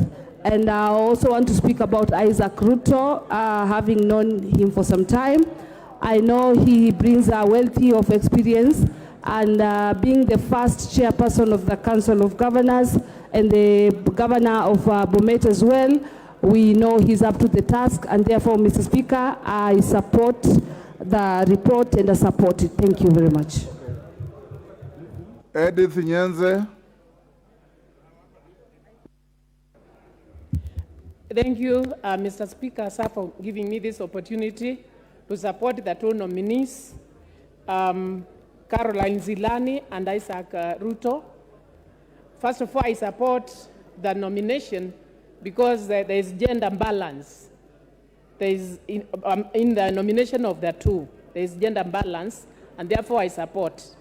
Again, I support because Caroline Zilani is a professional who has done who was end of human resource management, and therefore it brings on the table the most management of the most important asset, which is human resource, or human is the most important asset in an organization. Therefore, I know that Caroline, with her experience, should be able to treat the people of Kenya with justice. And also the other thing why I support is because Isaac Ruto, having a person who has an independent mind, I pray that when he gets into this commission, that you bring continuous improvement and innovation in a judicial service commission, so that in this commission we'll see impartiality and independence of this JSC. Therefore, I support the nomination of the two. Thank you. James Koyo. Thank you very much, Honorable Speaker, for giving me the opportunity. Mr. Speaker, from the onset, I want to add my voice on top of my colleagues for supporting the nomination of Honorable Isaac Ruto and Madam Ajuoga for this illustrious position that they've been considered with. I remember Honorable Ruto will come in with a lot of value, being a man who has his own legs to stand on. He has demonstrated this, those who know him very well, even during the late Daniel Arap Moi's dispensation. He had really difficulties with the President Moi himself because he has his own decision to make. And even when the last two elections, he has refused, Isaac Ruto, refused to follow suit his Kalenjin community going into the same one direction, because the man of his own choice, who has his own legs to stand on.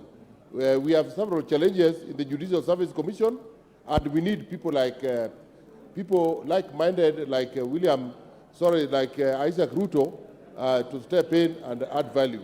I support the nomination. Thank you. Thank you, Honorable Koyo. Justice Kemei.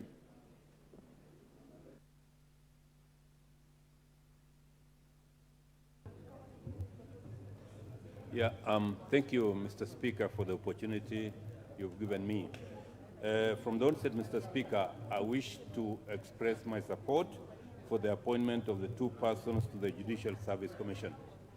Mr. Speaker, I have read the report, but I know more about Isaac Ruto. Much as he has an independent mind, Mr. Speaker, this is one person who believes in consultative approach to issues. So I believe that special attribute, because my colleagues have mentioned about the rest, will make Isaac Ruto an asset in the delivery of justice in this country.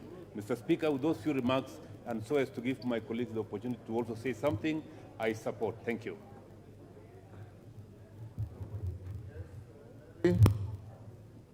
Honorable Melly.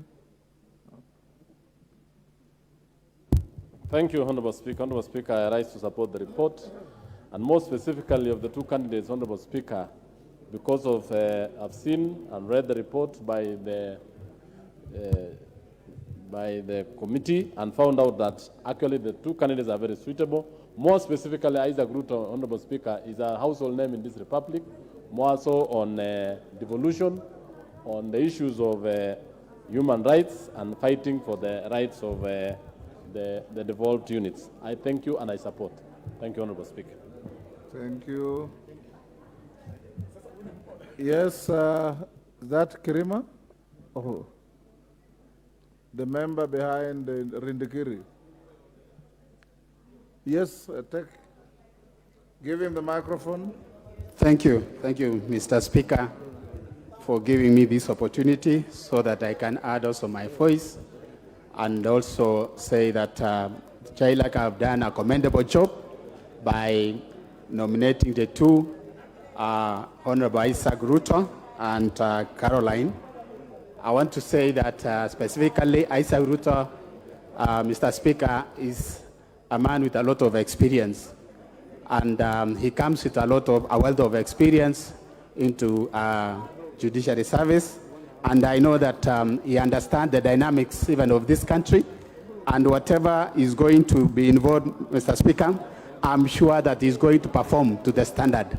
I know in this country, Mr. Speaker, we have a lot of work, but especially a lot of cases that have actually piled up. And I know the judiciary have been trying to make sure that they tackle those cases. And Mr. Speaker, I know that with the coming in of Mr. Ruto, or Governor Ruto is going to do a lot with his colleague. So otherwise, I stand to support and say that JLAC have done a commendable job and support Mr. Speaker. Thank you. Is it Elgeyo? Yes, yourself, sir. Member for Bomet. Thank you very much, Mr. Speaker. I also rise to weigh in on this very golden moment whereby I beg to support also the nomination of Isaac Ruto. Isaac Ruto, Mr. Speaker, has been a very charismatic leader, and coming from my county, he has been a very perfect leader during his reign as the governor of our county. I want to say, Honorable Isaac Ruto has demonstrated very well his leadership from the time he became the member of parliament of Jabalungu, and he repeated again coming back as a member of parliament in the same constituency until he became the governor for Bomet. Mr. Speaker, Isaac Ruto also has demonstrated during the time when he was a governor that he was the first leader of the Council of Governors, and true to his agitation of the devolution, he led the governors in making sure that all the resources are devolved to the counties. I beg to support the two leaders who have been nominated, Mr. Speaker. Thank you very much. Thank you, Honorable Yegon. Lisa Chelule. Okay.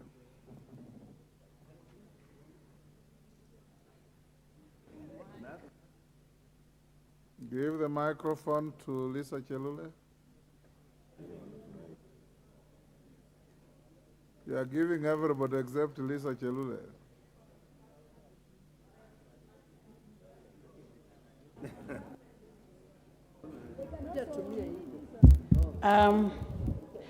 Asante sana Bwana Spika kunipatia nafasi pia kuunga mkono wenzangu ambaye wameunga hawa watendakazi wawili, Bwana Ruto na huyu msichana ambaye wako pamoja kututendea kazi katika nchi yetu ya Kenya.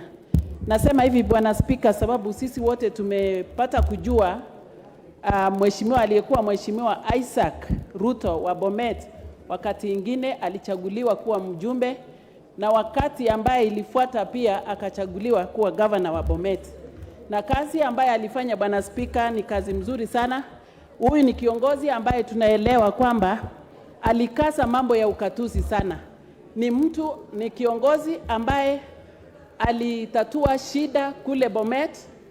Naelewa Bwana Spika, kuna siku moja kulikuwa na communities wawili walikuwa wamekosana, upande wa Sotik, upande wa Porabu. Yeye ndiye alikuwa akiongoza maongeo katikati ya communities. Huyu ni kiongozi ambaye anaonekana hana mpaka kwa kazi yake. Kwa hivyo sisi kama wajumbe tunamsupport ama tunaunga mkono kiongozi ambaye ataunganisha watu wetu ya nchi yetu wa Kenya, na tunajua kazi ambaye atapatiwa atafanya kwa njia mzuri. Kwa niaba ya watu ya Nakuru na kwa niaba yangu mimi mwenyewe ninaunga mkono apate kazi. Asante sana. Silvano Zosoro. Thank you, Honorable Speaker. Honorable Speaker, I also rise to support this report by the committee. Honorable Speaker, I happen to sit in that particular committee and I attended all the sittings during the vetting process of Honorable Isaac Ruto and the other nominee. And what came out, Honorable Speaker, is that despite, there is a misconception about people who are actively involved in politics. Many a times the public tends to think that when you are actively involved in matters politics, you lose your professional line. But what came out during the vetting, Honorable Speaker, is that people like Honorable Isaac Ruto are professionals in their own rights. And when given an opportunity in a professional line, they'll exercise their duties with utmost commitment, without bias, and with a lot of focus. And Isaac Ruto displayed such personality that is needed, and that vigor that is needed to revamp and to grow the Judicial Service Commission. And with that, Honorable Speaker, it's important for this House to pass them, and that can actually be seen from the overwhelming support that members are actually airing. And for that reason, Honorable Speaker, I support the report. Thank you. Kawanjiku. Thank you, Honorable Speaker, for giving me this opportunity to support this motion. And I like to support the JRAC committee for sitting down and coming up with this report and making sure that even the House, the character of people that they are proposing, they are people who are beyond. People like Isaac Ruto, he has been a member of this House, he has been a member of Parliament, he has been a governor of Bomet County, who has been really exhibited exceptional characters in terms of leadership, in terms of his support, and even in terms of supporting his people, Mr. Speaker. And I therefore would recommend, and I know that Honorable Isaac Ruto and Caroline Zilani will bring the judicial reforms that we have been expecting, especially in the judiciary, by making sure that, some of the cases that have been taking long, coming up with the reforms in terms of the judges, coming up with making sure that even those judges who are corrupt and who are not supposed to execute their mandate, and who prolong cases for the benefit, over their own benefit, Mr. Speaker, they'll be able to execute and make sure that they bring these reforms so that at least the members of our citizens can be able to benefit from the Judicial Service Commission and making sure that they streamline the judges and the judiciary. Thank you, Mr. Speaker, and I rise to support. I want to bring this to an end. I'll give the member for Manyata 1 minute and your neighbor from the Honorable Sigay 1 minute. 1 minute each. Give them the mic.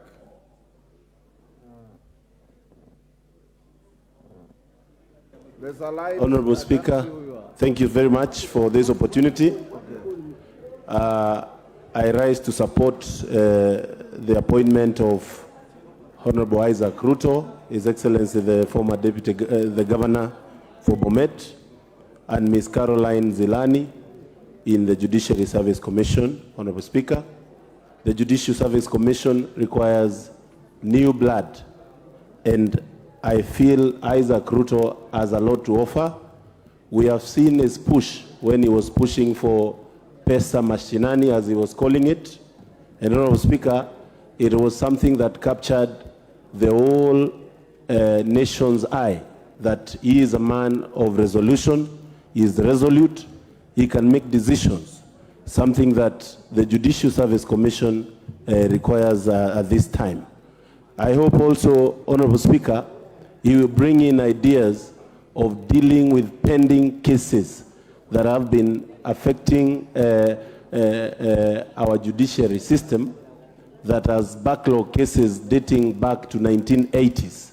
And Honorable Speaker, we always need to put in new ideas in all these institutions that we have in this country. And Honorable Speaker, I support. Thank you. Sigei, 1 minute.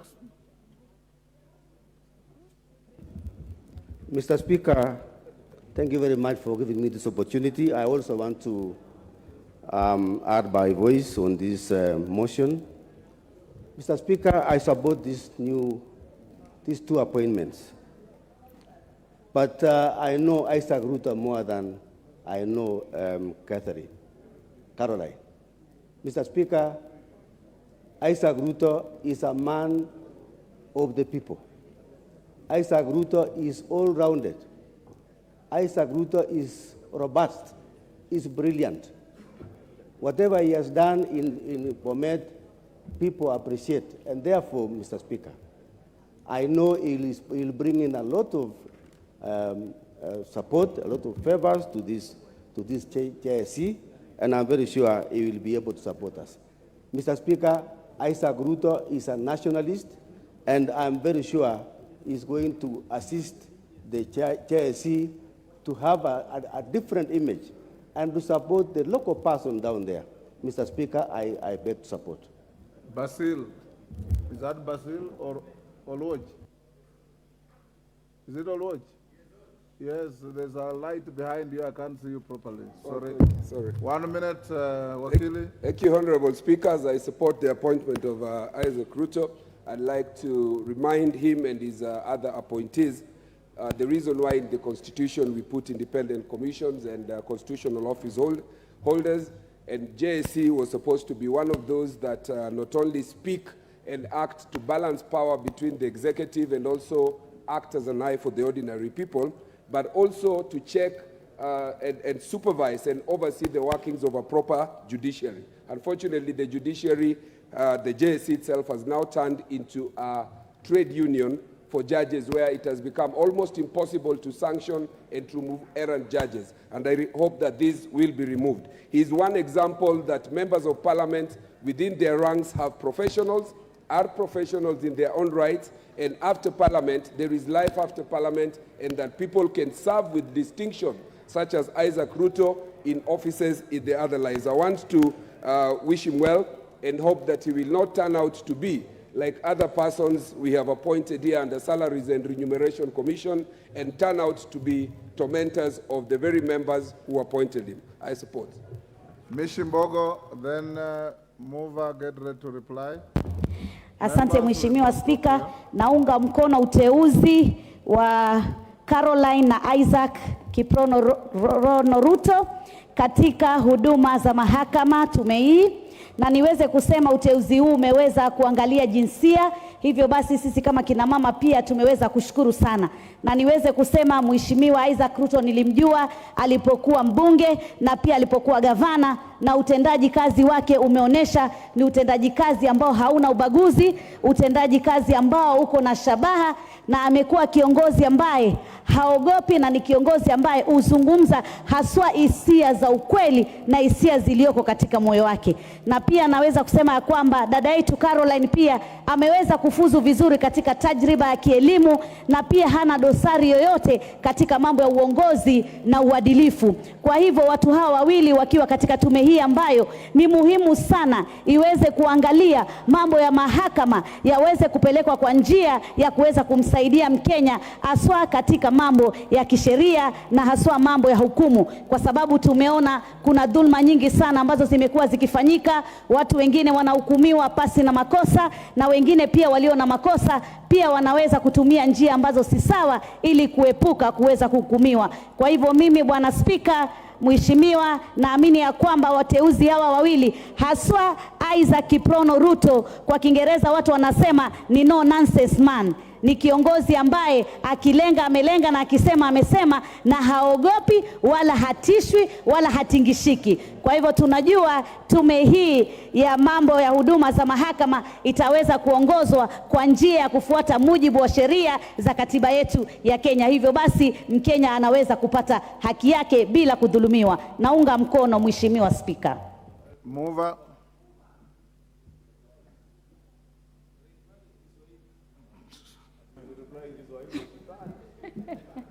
I can.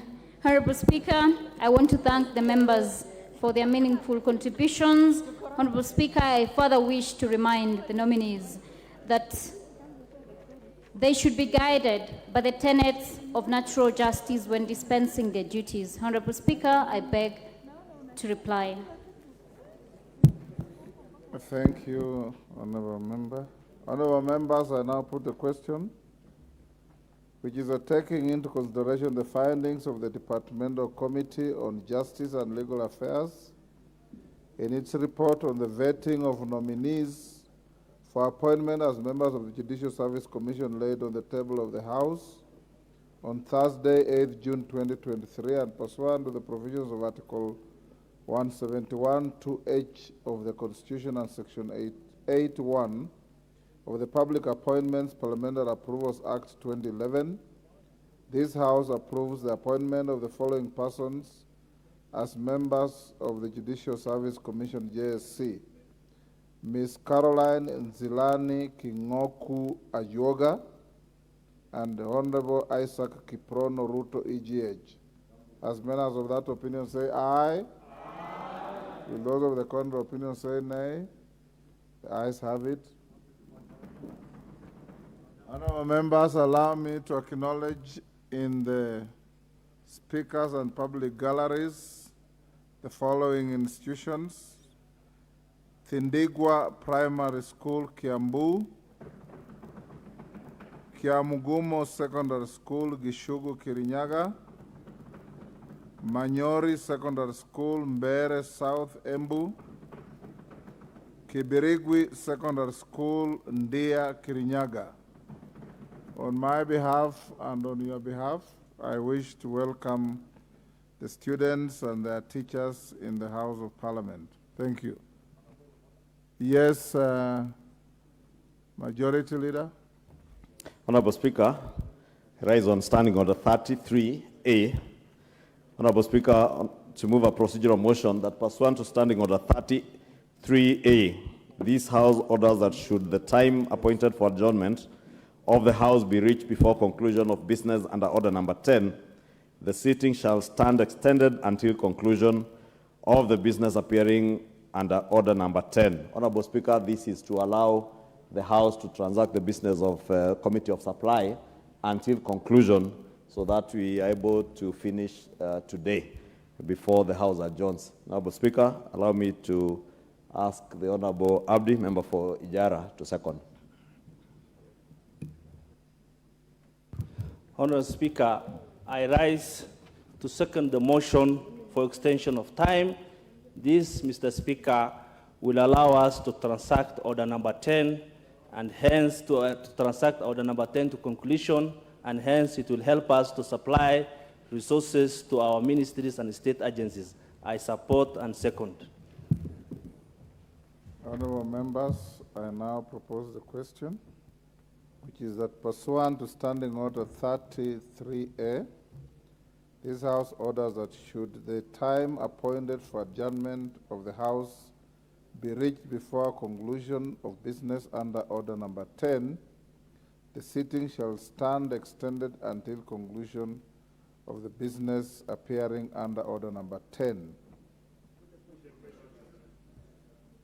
I'll now put the question, which is that pursuant to Standing Order 33A, this House orders that should the time appointed for adjournment of the House be reached before the conclusion of business under Order Number 10, the sitting shall stand extended until conclusion of the business appearing under Order Number 10, Committee of Supply. As members of that opinion say aye. Will those of the contrary opinion say nay? Thank you. The ayes have it. Honorable members, the upshot of that is that ordinarily you would stop and adjourn the House at 7, sorry. Should we get to 7 p.m. and there is still interest in prosecuting business under order number 10, we may be constrained to move on up to 10 o'clock. Next order. Order number 10, Committee of Supply.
I need the mic.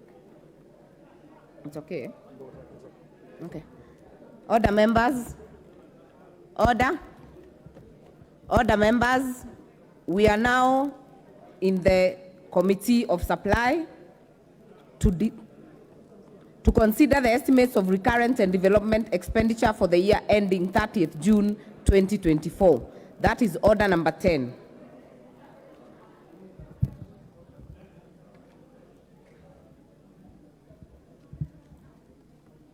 The Executive, vote 1011, Office of the President.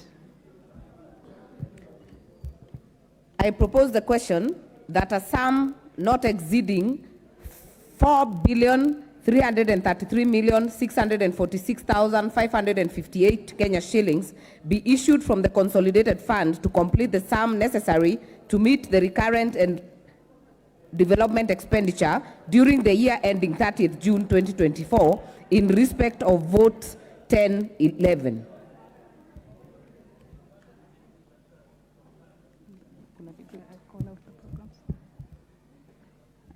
Programs under the vote: Government Printing Services, General Administration, Planning and Support Services, Government Advisory Services, and State House Affairs. I propose the question that the programs under vote 1011 as read out and sums allocated in the schedule be approved.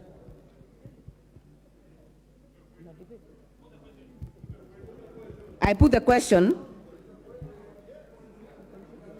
for this one.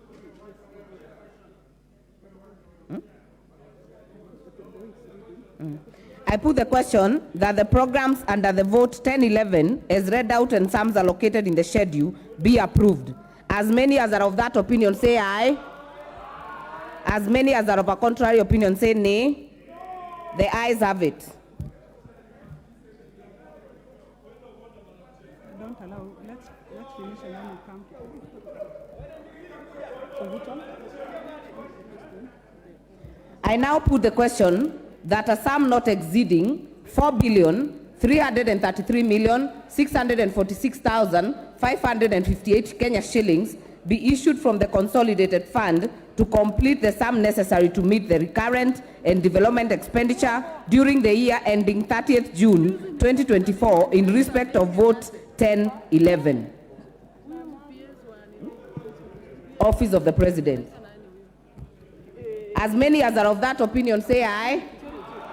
As many as are of a contrary opinion say nay. The ayes have it.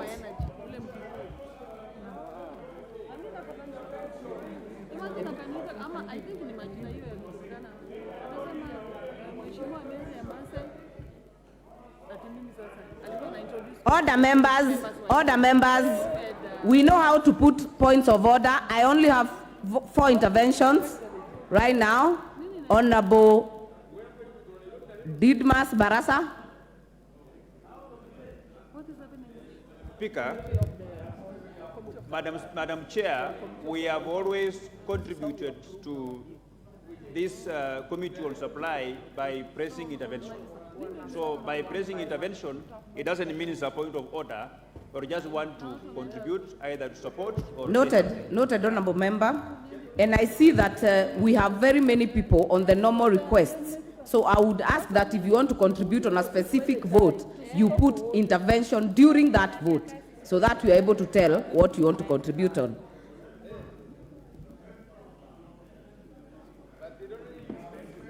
No, we are not going back to the vote for 1011. We have already dispensed. We are going to the next vote. Vote 1012, Office of the Deputy President.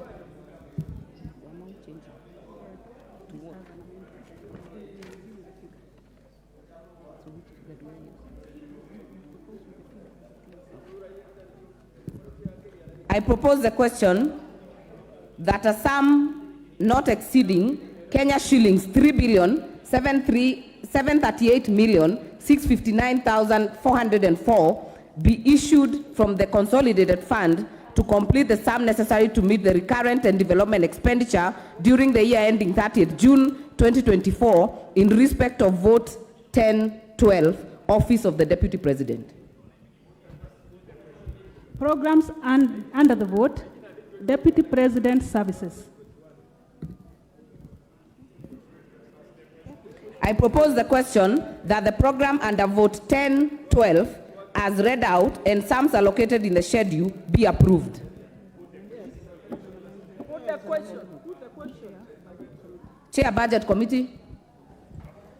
Thank you very much, Madam Speaker, Madam Chair.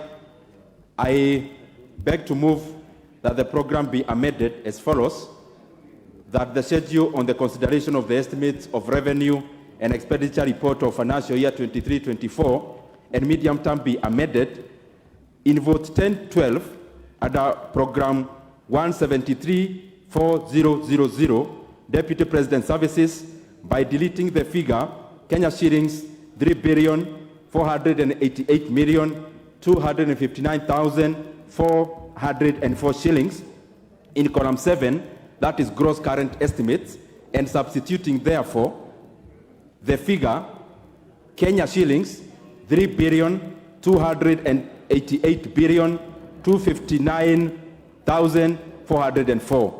Madam Chair, the essence of this is that there was 200 million Kenya shillings under the Office of the Deputy President, which, Madam Speaker, we are only moving to the right department because it was for the Nairobi Rivers Commission.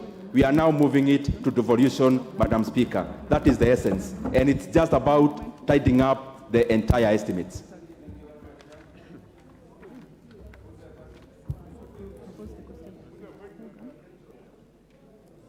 I propose the question that the program under Deputy President Services, Vote 1012, be amended as proposed.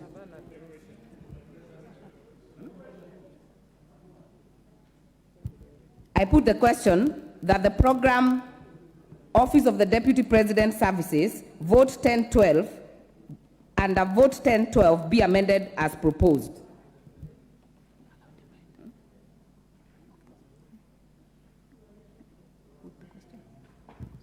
Okay, I put the question. As many as are of that opinion say aye. Aye. As many as are of a contrary opinion say nay.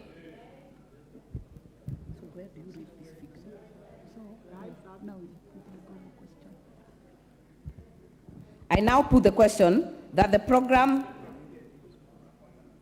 under the Vote 1012 as amended and sums allocated be approved.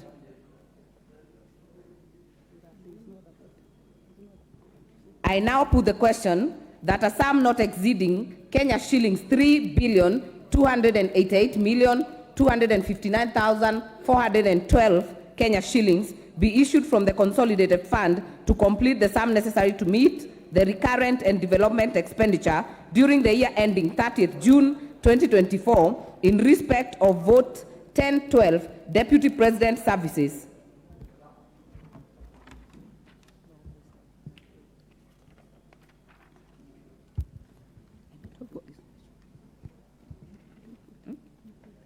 I put the question. As many as are of that opinion say aye. Aye. As many as are of a contrary opinion say nay. The ayes have it. Vote 1013, Office of the Prime Cabinet Secretary. Okay. I propose the question that a sum not exceeding 1,195,570,001 Kenya shillings be issued from the consolidated fund to complete the sum necessary to meet the recurrent and development expenditure during the year ending 30th June 2024 in respect of Vote 1013, Office of the Prime Cabinet Secretary. Programs under the vote, Government Coordination and Supervision Services. I propose the question that the program under Vote 1013 as read out and sums allocated in the schedule be approved.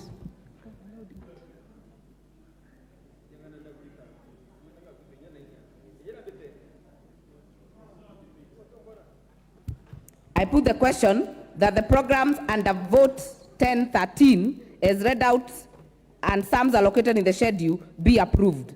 As many as are of that opinion say aye. As many as are of a contrary opinion say nay. The ayes have it. I now put the question that a sum not exceeding Kenya shillings 1,195,570,001 Kenya shillings be issued from the consolidated fund to complete the sum necessary to meet the recurrent and development expenditure during the year ending 30th June 2024 in respect of Vote 1013, Office of the Prime Cabinet Secretary. As many as are of that opinion say aye. As many as are of a contrary opinion say nay. The ayes have it. Vote 1014, State Department for Parliamentary Affairs. I propose the question that a sum not exceeding Kenya shillings 669,544,858 Kenya shillings be issued from the consolidated fund to complete the sum necessary to meet the recurrent and development expenditure during the year ending 30th June 2024 in respect of Vote 1014, State Department of Parliamentary Affairs.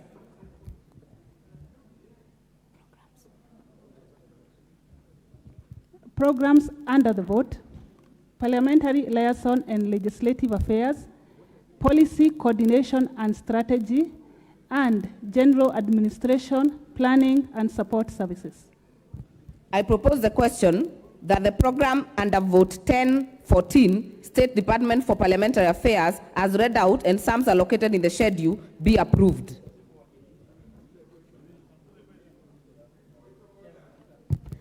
Member for Madare.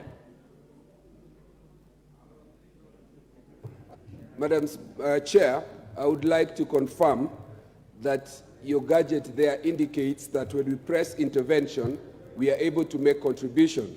Madam Chair, you have just confirmed that part of this process requires that before the matter is called to vote, there should be contribution if there are any.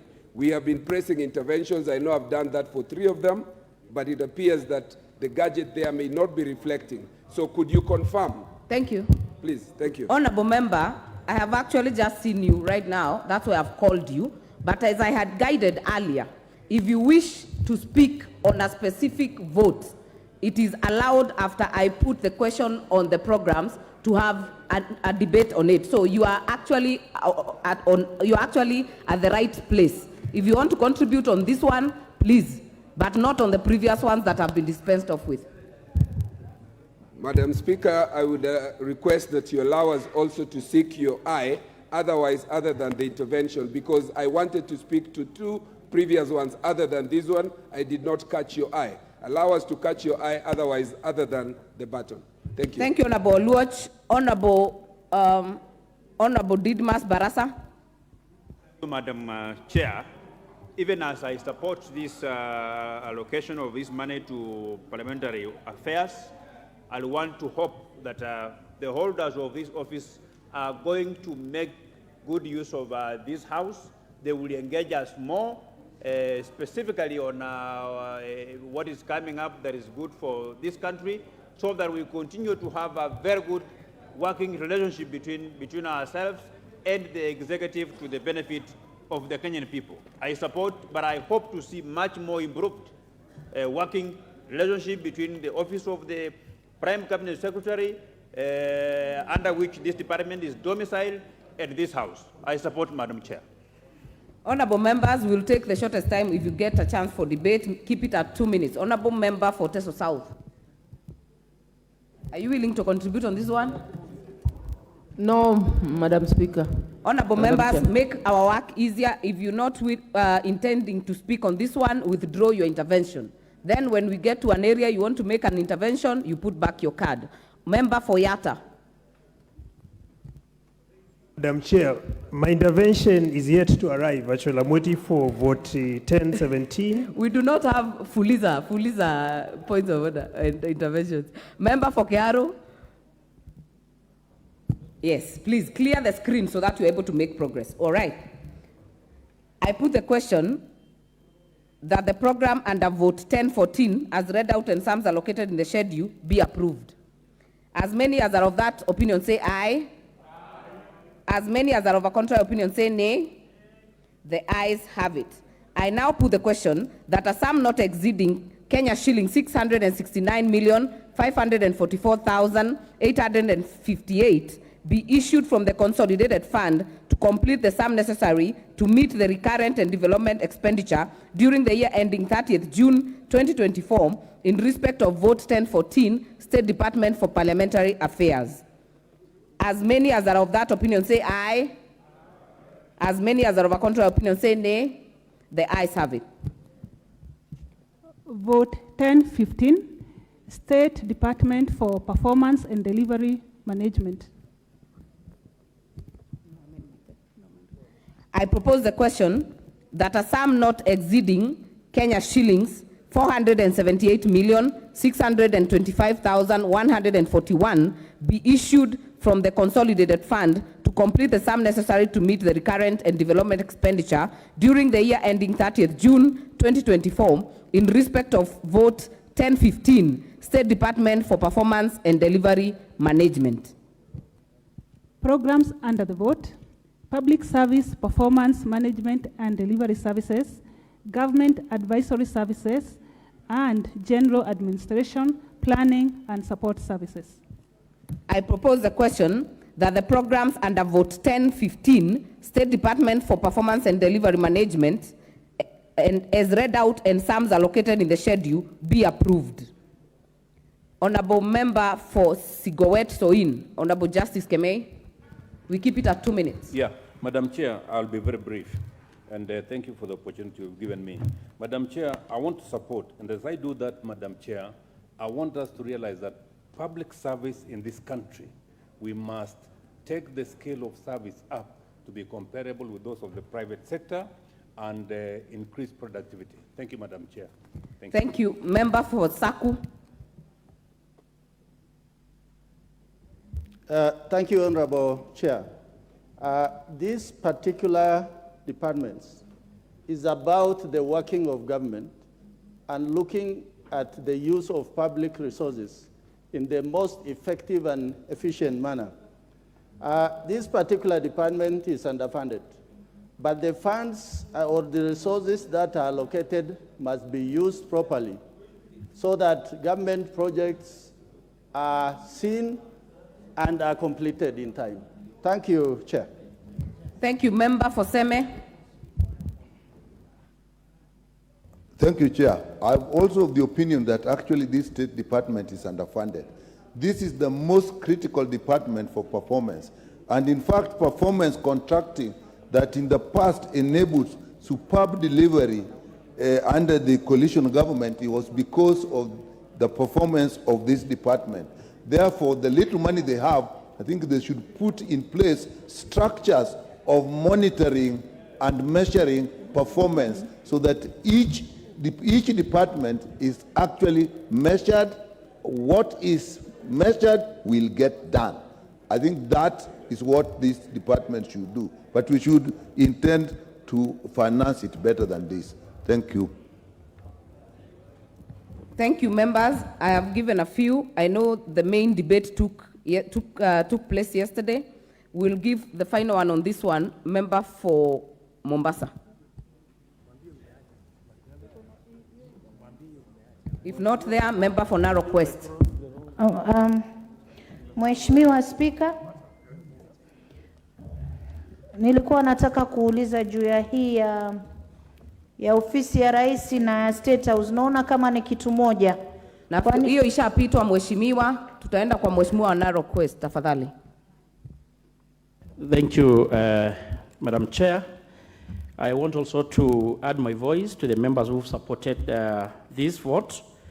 And as been said by my vice, we all note that it is underfunded. This is a very critical State Department of the government, because this is where all the state corporations lies under.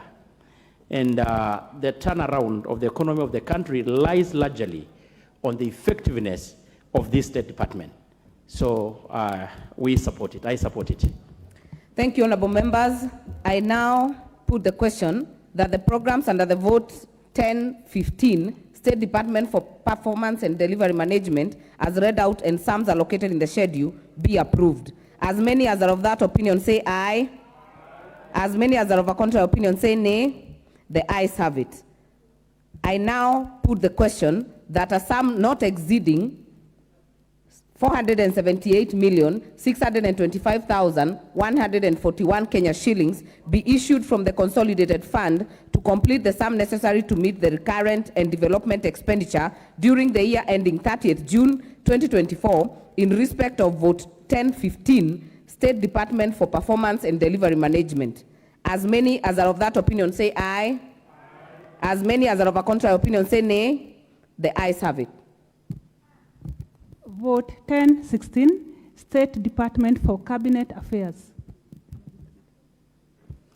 I propose the question that a sum not exceeding 903,030,596 Kenya shillings be issued from the consolidated fund to complete the sum necessary to meet the recurrent and development expenditure during the year ending 30th June 2024 in respect of vote 1016, State Department for Cabinet Affairs.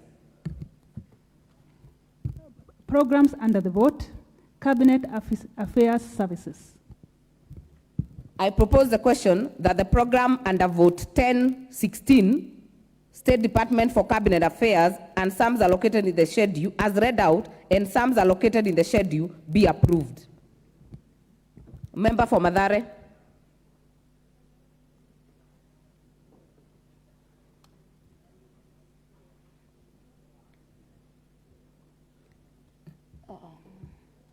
Microphone, please.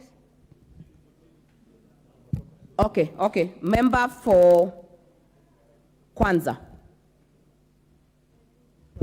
I think now that we have approved this, I think it's quite good, and we look forward to the cabinet now to include the cabinet, the CS, yeah, which I think has been waiting for this, and that's assistant ministers, so to say, so I can be able to work effectively for this country. So I support. Thank you, Member for Kwanza. Member for Kimilili. Chair, thank you. I wish to support and commend the committee for scaling down. If you look at the previous allocations, were very huge, going to billions, and we were aware that there were very few cabinet meetings that were being conducted. So I want to commend the committee for scaling down this amount of money, and at least at this time around, we see cabinet meeting quite often. I support Madam Chair. Asante, mbunge wa Mombasa.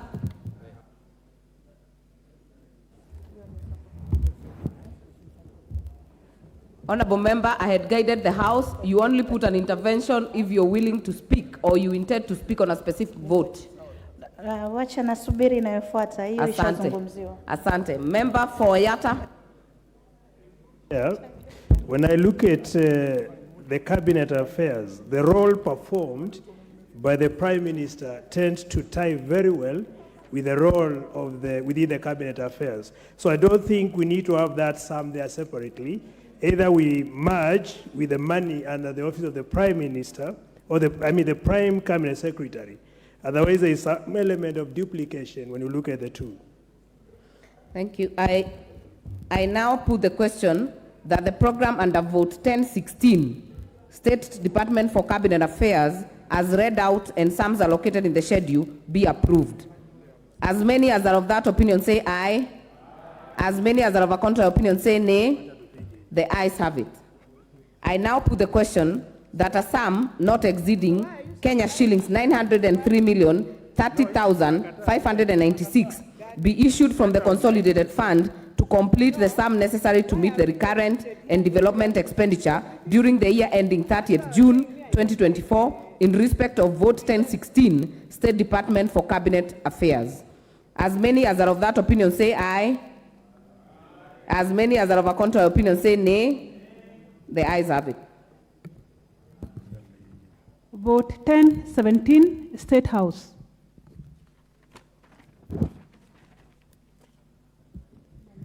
I propose the question that a sum not exceeding 7,301,141,000 be issued from the consolidated fund to complete the sum necessary to meet the recurrent and development expenditure during the year ending 30th June 2024 in respect of vote 1017, State House.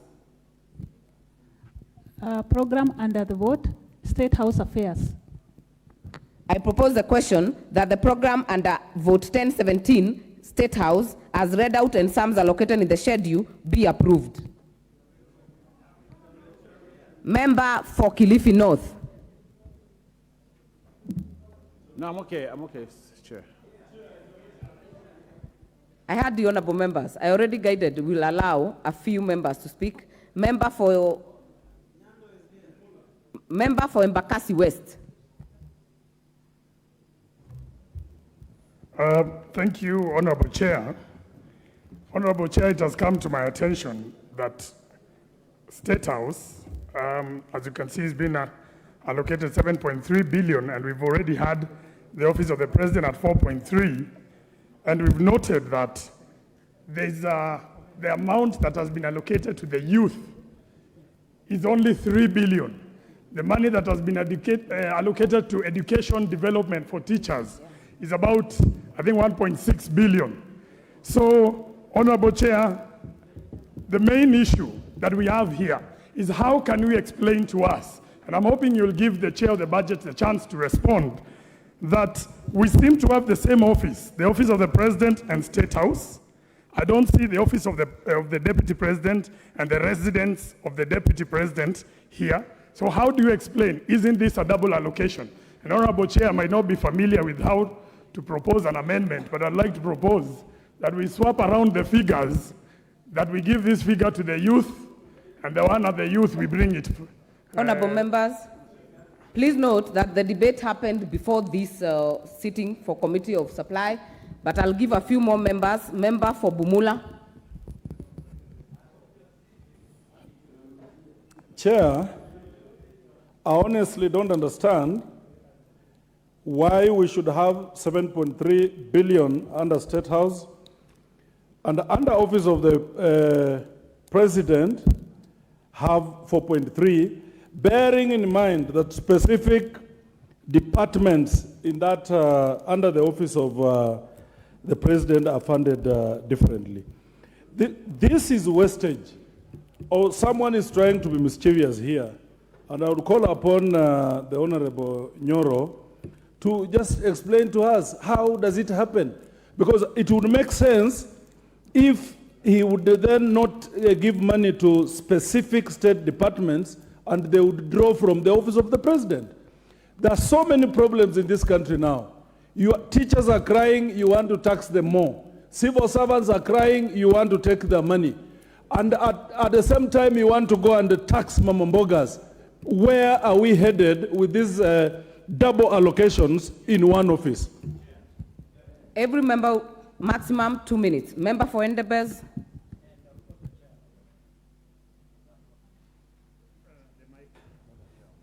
Thank you, Madam Chair. Madam Chair, I stand to support the allocation in the State House of 7.3 billion. I think some of the members who are contributing cannot differentiate between the Office of the President and the State House. State House is a seat of the seat of power for the country, and it must be well funded, because this is hosting, it is a state, and you have several state houses. For your information, there is a state house in Mombasa, state house in Nairobi, Eldoret, Kakamega, where you come from, and it has staff, and it has to be maintained in a proper way. Office of the President, you have other officers who are working there, among them what we used to call provincial administration, who have to get their salaries from there, and chiefs who are from your area, and assistant chiefs. Many of these members are always asking for employment of assistant chiefs and chiefs. How do you pay them? You pay them through the fort of the Office of the President.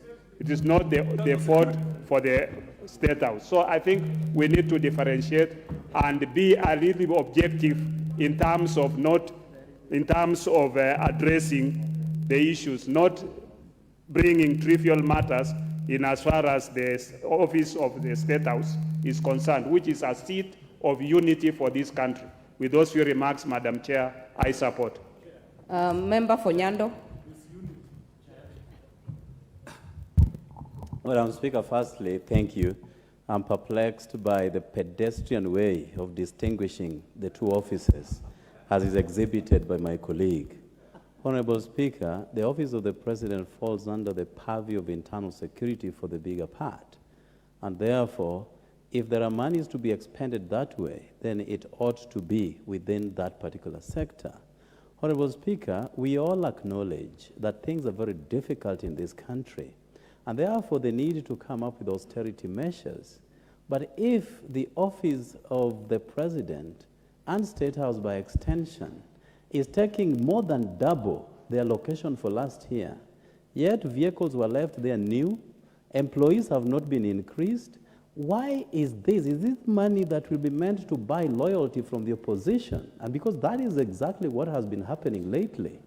So therefore, let us convince Kenyans that this is the direction that the government would want to take. Your time is up. Member for Kiharu. Thank you very much, Madam Chair, and thank you, members, for those contributions. Number one, we have enhanced the budget for State House because, Madam Speaker, we have to cover for a multitude of pending bills from the previous administration that was spent towards, Madam Speaker, the head of the last administration. And you know, in terms of our PFM Act, Madam Speaker, pending bills forms the first charge. And therefore, Madam Speaker, as a responsible committee, we had to respond to that. I will respond to the issue about money that was mentioned by Honorable Mwenje when we get to the education sector, because education sector is actually taking up a third of our budget, precisely 630 billion. Thank you very much, Madam Chair. Member for Madeira.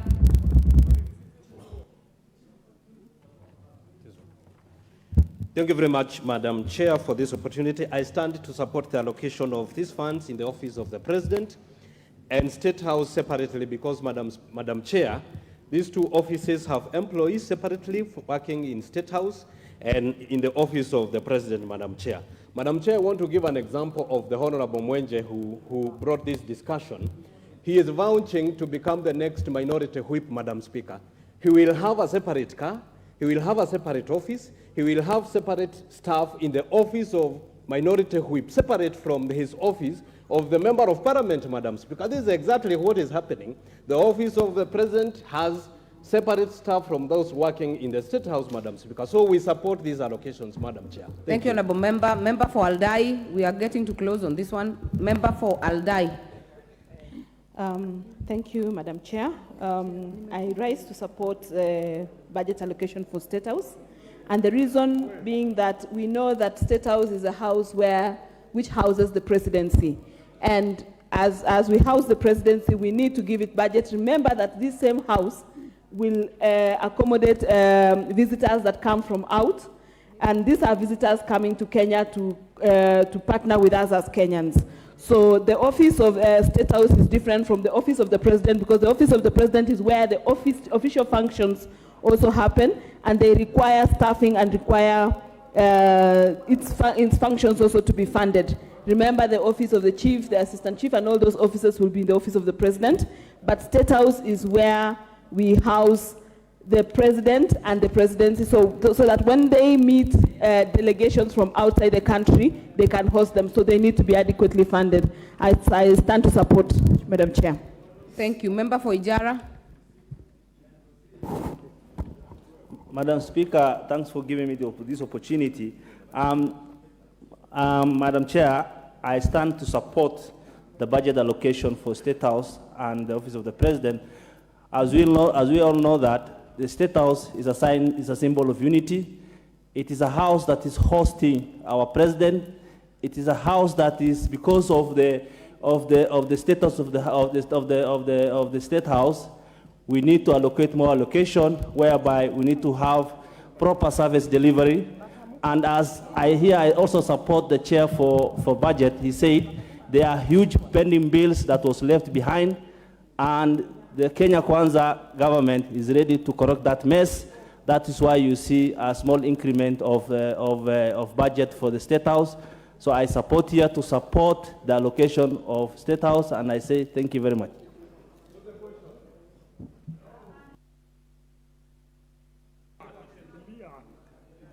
We are getting to a close on this one.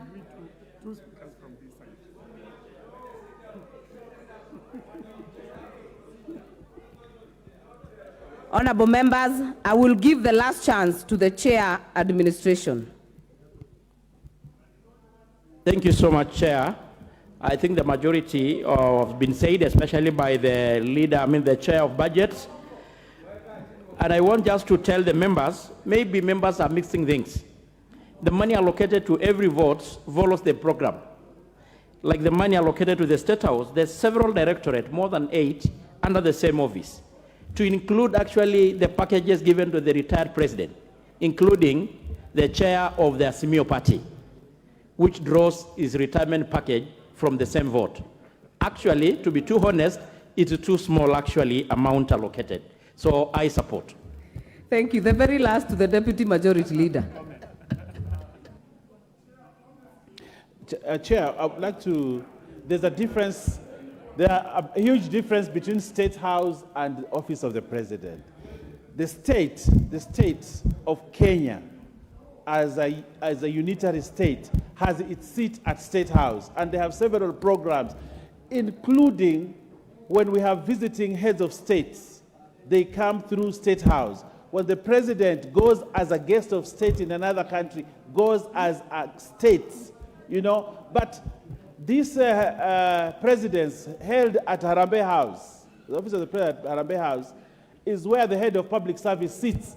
And the head of public service there and chief of staff has many programs that must be controlled from that end. So you cannot say State House equals Office of the President. They're different, they're distinct, and each deserves a budget on their own. And these are two different things.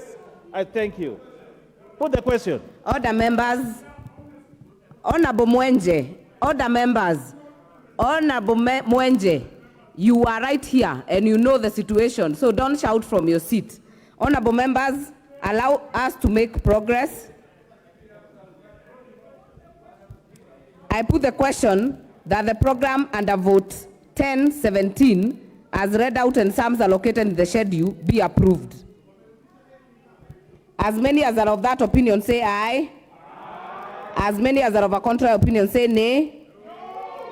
The ayes have it. I now put the question that a sum not exceeding Kenya shilling 7,301,141,000 be issued from the consolidated fund to complete the sum necessary to meet the recurrent and development expenditure during the year ending 30th June 2024 in respect of vote 1017, the State House. As many as are of that opinion say aye. As many as are of a contrary opinion say nay. The ayes have it. Vote 1023, State Department for Correctional Services. I propose the question that a sum not exceeding 35,837,200,000 be issued from the consolidated fund to complete the sum necessary to meet the recurrent and development expenditure during the year ending 30th June 2024 in respect of vote 1023, the State Department for Correctional Services. Programs under the vote: General Administration, Planning and Support Services, Prison Services, and Probation and Aftercare Services. I propose the question that the programs under vote 1023, State Department for Correctional Services as read out and sums allocated in the schedule be approved. I have people who have members who have indicated interest in this matter. I will give a few. Member for Butula.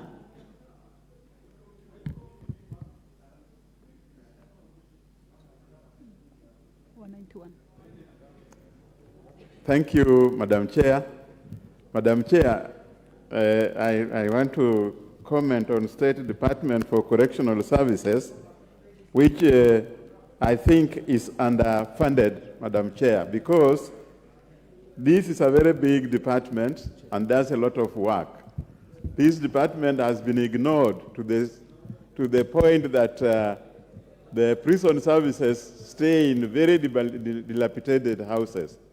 So, Madam Chair, as much as we approve this, I would ask the Chair, Budget Committee, to look into this allocation in the future.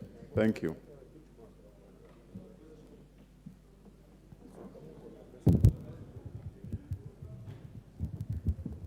Member for Kericho. Thank you, Madam Chair. I want to appreciate and support the allocation to this department, State Department for Correctional Services. Madam Chair, at the moment, the prison services have improved, and I want to believe with this allocation, it will improve the more. Social amenities, even food in prisons have improved. I'm only concerned, just like my other member has said, that in the near future we add allocation so that houses will improve. Thank you, Madam Chair.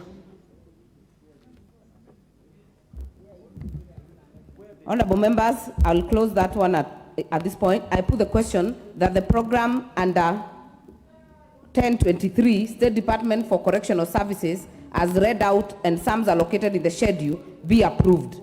As many as are of that opinion say aye. Aye. As many as are of a contrary opinion say nay.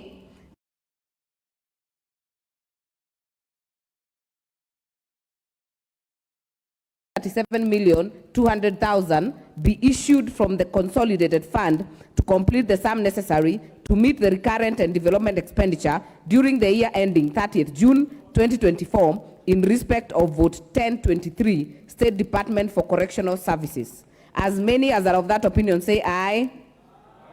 As many as are of a contrary opinion say nay. The ayes have it.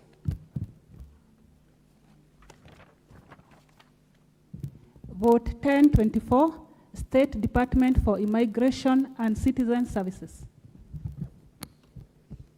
I propose the question that a sum not exceeding 11,980,797,341 be issued from the consolidated fund to complete the sum necessary to meet the recurrent and development expenditure during the year ending 30th June 2024 in respect of vote 1024, State Department for Immigration and Citizen Services.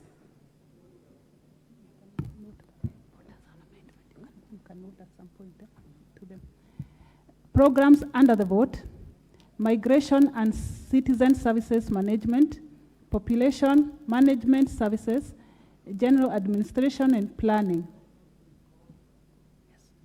There is a proposed amendment. Chair. I propose the question that the program under vote 1024, State Department for Immigration and Citizen Services, as read out and sums allocated in the schedule, be approved. Chair, budget. Thank you very much, Madam Chair. I beg to move that the program be amended as follows: that the schedule be amended in vote 1024 by deleting the figure Kenya shillings 4,264,794,456 in column 6, that is gross estimates, under program 0605000, Migration and Citizen Services Management, and substituting therefore the figure Kenya shillings 3,514,794,456. That is A. B, deleting the figure Kenya shillings 1,125,000,000 in column 7, that is gross capital estimates, at the program 0605000, that is Migration and Citizen Services Management, and substituting therefore the figure Kenya shillings 1,875,000,000 Kenya shillings. The essence of this, Madam Chair, is that, as you are aware, and we stated that when we were debating the report, is that currently now we have allowed the migration services to also enjoy part of the money they collect through ANA. Madam Chair, sometimes you go in regards to especially passports, some of the printers are not working, there are no papers, and therefore we have necessitated that department to draw some funds from the money they collect as appropriations in aid, so that, Madam Speaker, they can be able to be efficient. What we are doing is rearranging the 750 million Kenya shillings in ANA, Madam Speaker, in regards to capital and recurrent expenditure. And therefore, Madam Speaker, we are only rearranging within the same vote.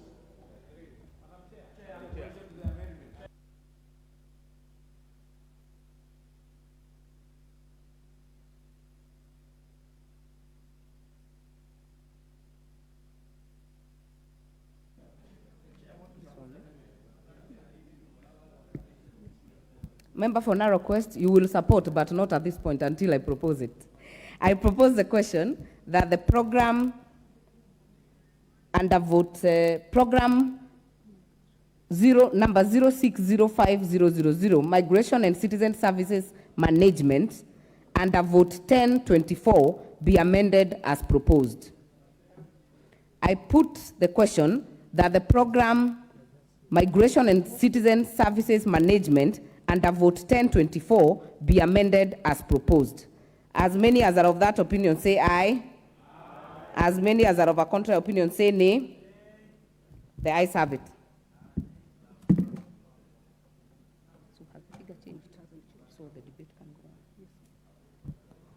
Okay, member for Oljororok.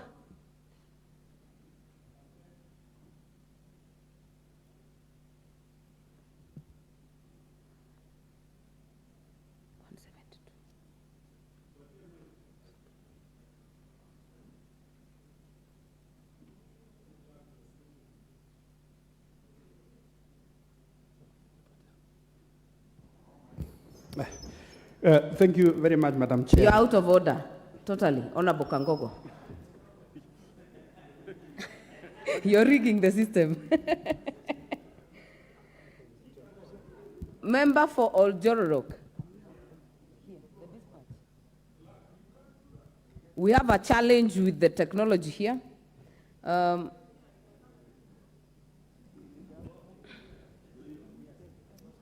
Can you come to the dispatch box, Honorable Member for Oljororok?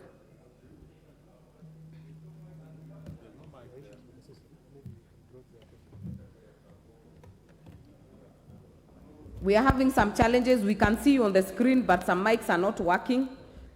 We'll use the dispatch box if necessary. Member for Oljororok. Thank you, Madam Chair, and I rise to support this allocation, Madam Speaker, because as we are aware, we are currently experiencing delays in terms of passport processing. It is our hope that once we approve this will be fixed and our citizens will be able to access the services of immigration in terms of passport in time. Thank you, Madam Chair. Thank you. Vice Chair, Budget, Honorable Mary Emase.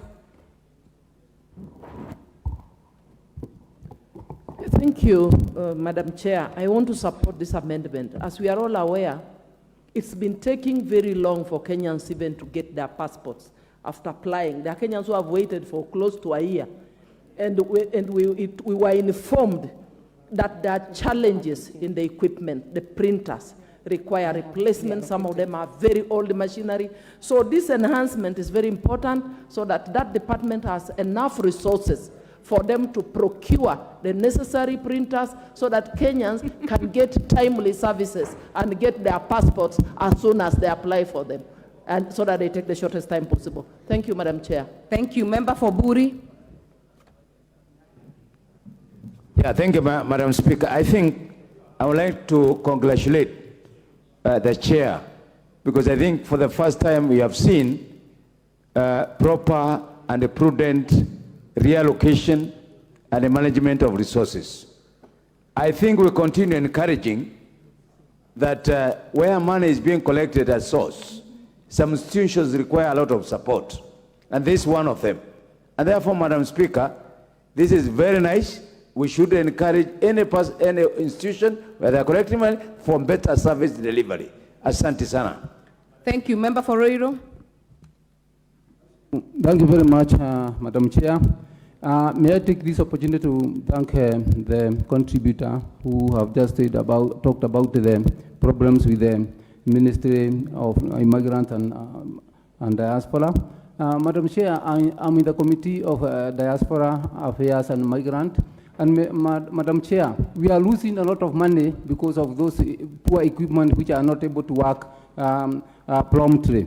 Madam Chair, you find that we get people who want to go out there to work, then they need to have their passport processed, another document. And Madam Chair, I feel that this money, Madam Chair, is not even enough. In future, Madam Chair, we need to improve this money, because we need enough money for us to be relevant as matters diaspora. Thank you, and I support.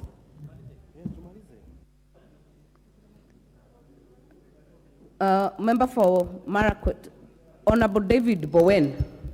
Thank you, Madam Chair. Madam Chair, I want to support the amendment by the Honorable Chair and also support the vote as it is. Madam Chair, number one, it is prudent that where a ministry or an institution generates A in A, Madam Chair, it's been the practice that the Treasury takes the entire NA.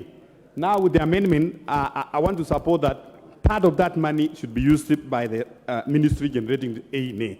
Number two, Madam Chair, we have seen the problem in immigration. The problem of the lack of papers, the machines are down, there are so many backlogs there. And Madam Chair, even when you go down at the constituencies, you will find that birth certificates, death certificates in some areas, they say they don't have papers. I hope when we pass this amendment and also this budget, it will help them to make sure they streamline the service to the people of Kenya.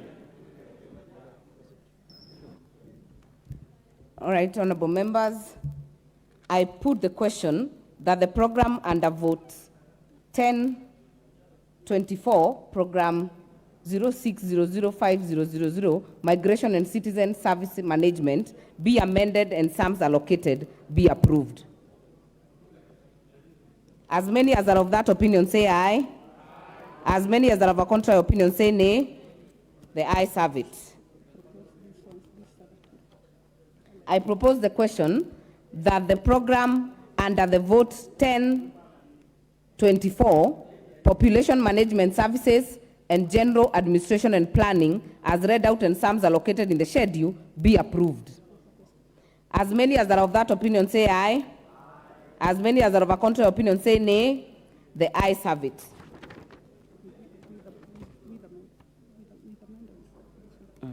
I now put the question that a sum not exceeding 11,980,797,341 Kenya shillings be issued from the consolidated fund to complete the sum necessary to meet the recurrent and development expenditure during the year ending 30th June 2024 in respect of votes 1024, State Department for Immigration and Citizen Services, with the proposed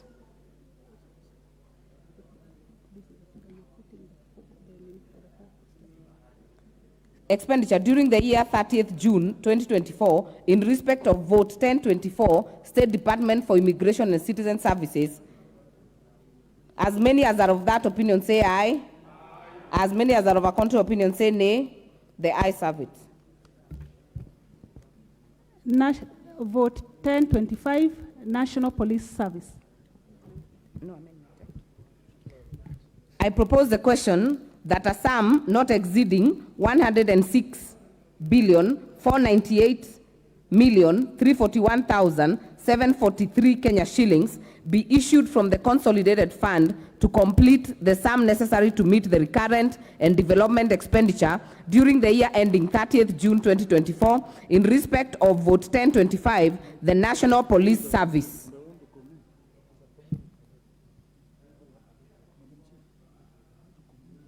Program under the vote, Policing Services. I propose the question that the program under vote 1025, National Police Service, as read out and sums allocated in the schedule, be approved.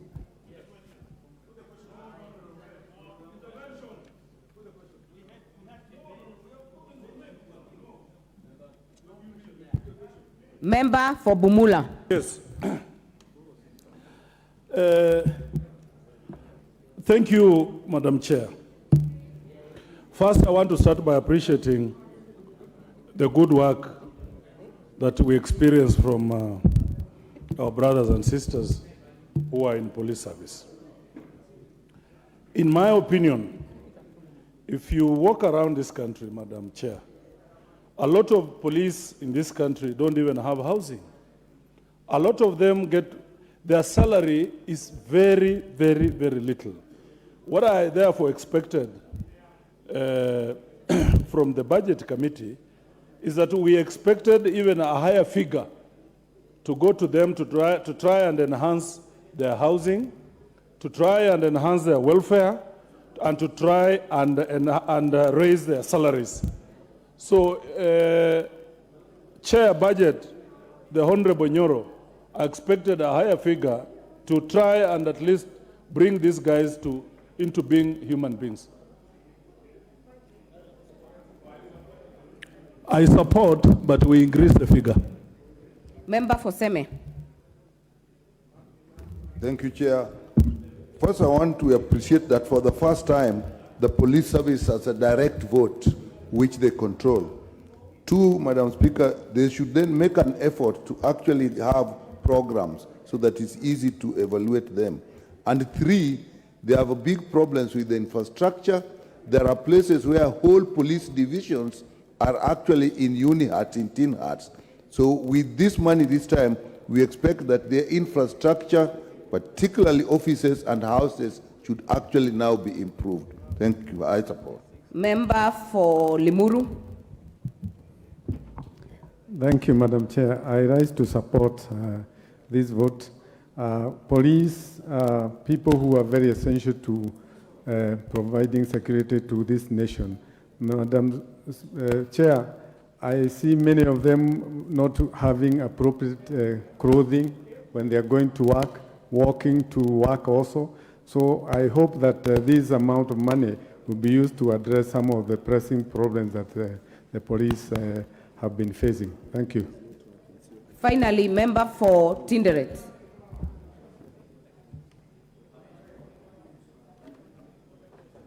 Thank you, Chair. I want to support this proposal because, first of all, the police have now a fund that they can control. They can run their affairs quite well, and they will be actually having the enough resources that they cannot be under the control of quarters outside the police. Previously, the police were actually controlled by the political class and outside the police system. I support. Thank you. I now put the question that the program under Vote 1025, the National Police Service, as read out and sums allocated in the schedule, be approved. As many as are of that opinion say aye. As many as are of a contrary opinion say nay. The ayes have it. I now put the question that a sum not exceeding 106,498,341,743 Kenya shillings be issued from the consolidated fund to complete the sum necessary to meet the recurrent and development expenditure during the year ending 30th June 2024 in respect of Vote 1025, National Police Service. As many as are of that opinion say aye. As many as are of a contrary opinion say nay. The ayes have it. Vote 1026, State Department for Internal Security and National Administration. I propose the question that a sum not exceeding 28,240,812,117 Kenya shillings be issued from the consolidated fund to complete the sum necessary to meet the recurrent and development expenditure during the year ending 30th June 2024 in respect of Vote 1026, State Department for Internal Security and National Administration. Programs under the vote: General Administration and Support Services, Policy Coordination Services. I propose the question that the programs under Vote 1026, State Department for Internal Security and National Administration, as read out and sums allocated in the schedule, be approved.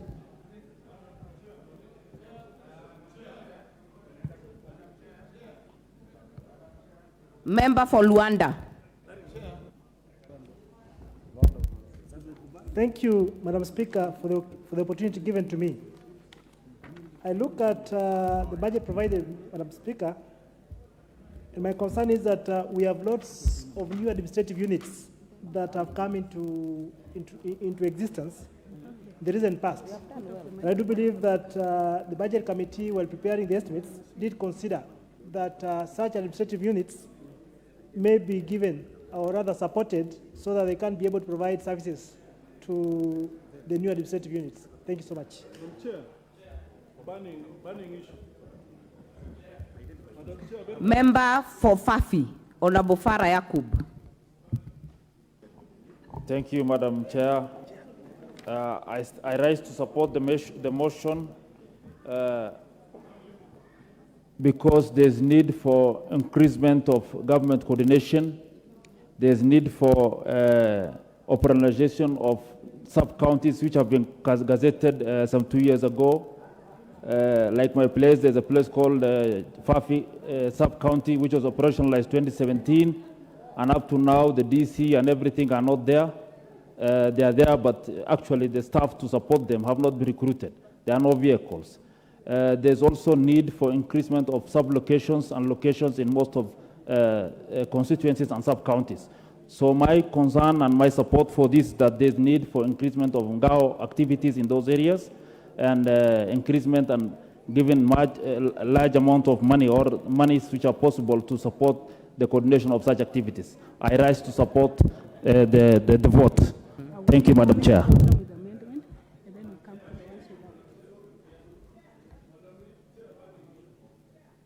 Majority Whip, you are on my screen.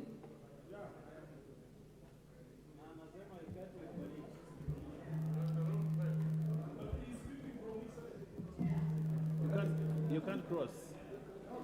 Order members, member for Turkana Central.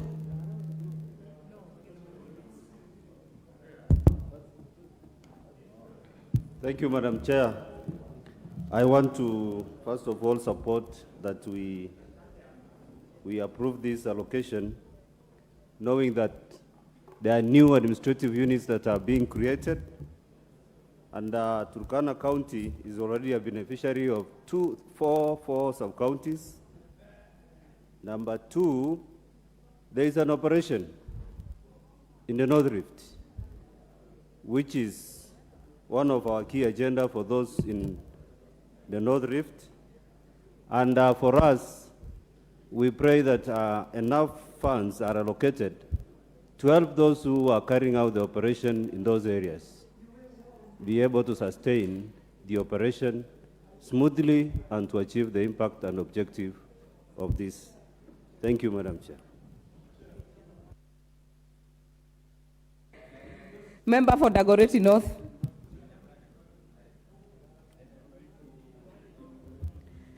Thank you, Chair. I rise to support Chair and to really appreciate the work, but also to really request that as we do this, we will want to see more of our chiefs, and even as they do the work they are doing today, and we have so much insecurity, as we give them resources, we need to rethink also on their officers as much as CDF does, but also the ministry should now start thinking, because in some areas, we don't have land with title deeds, and therefore they're in a very worse situation than in any other place, especially in Nairobi. Thank you, Chair.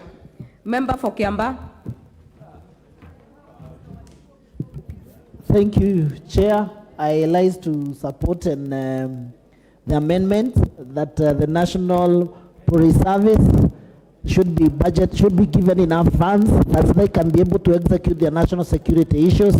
In regards to making sure that, even the police officers, they have vehicles to use in terms of even keeping the securities within our area. They therefore propose and support the amendment, this amendment, Madam Chair. Thank you.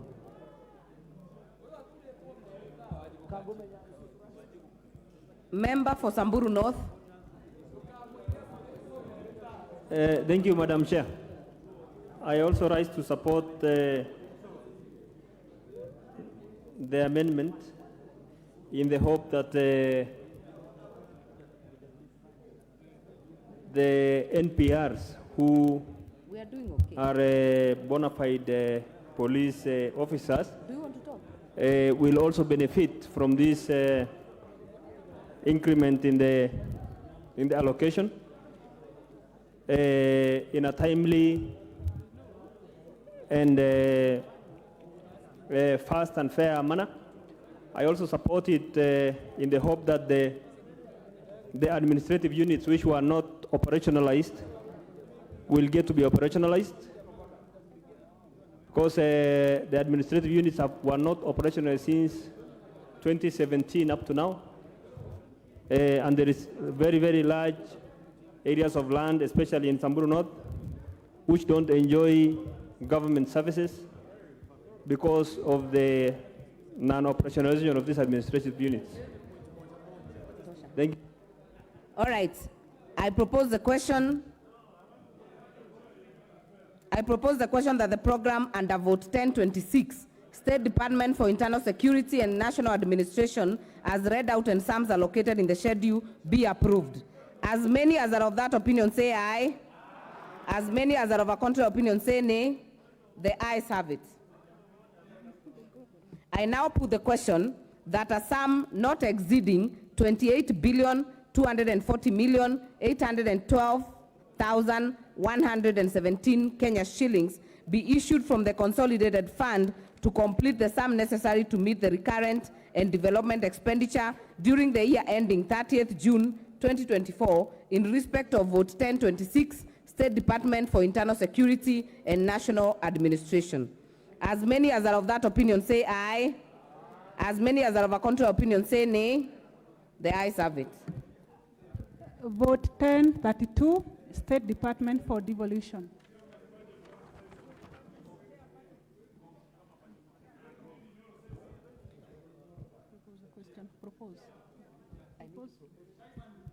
I propose the question that a sum not exceeding 1,971,120,000 be issued from the consolidated fund to complete the sum necessary to meet the recurrent and development expenditure during the year ending 30th June 2024 in respect of vote 1032, State Department for Devolution. A program under the vote, Devolution Services. I propose the question that the program under vote 1032, State Department for Devolution, as read out and sums allocated in the schedule, be approved. Chair Budget, you have a proposed amendment. Thank you, Madam Chair. I just wanted to request before, if you permit, before I move the amendment. Madam Chair, we respect all the opinions you have been receiving from these members.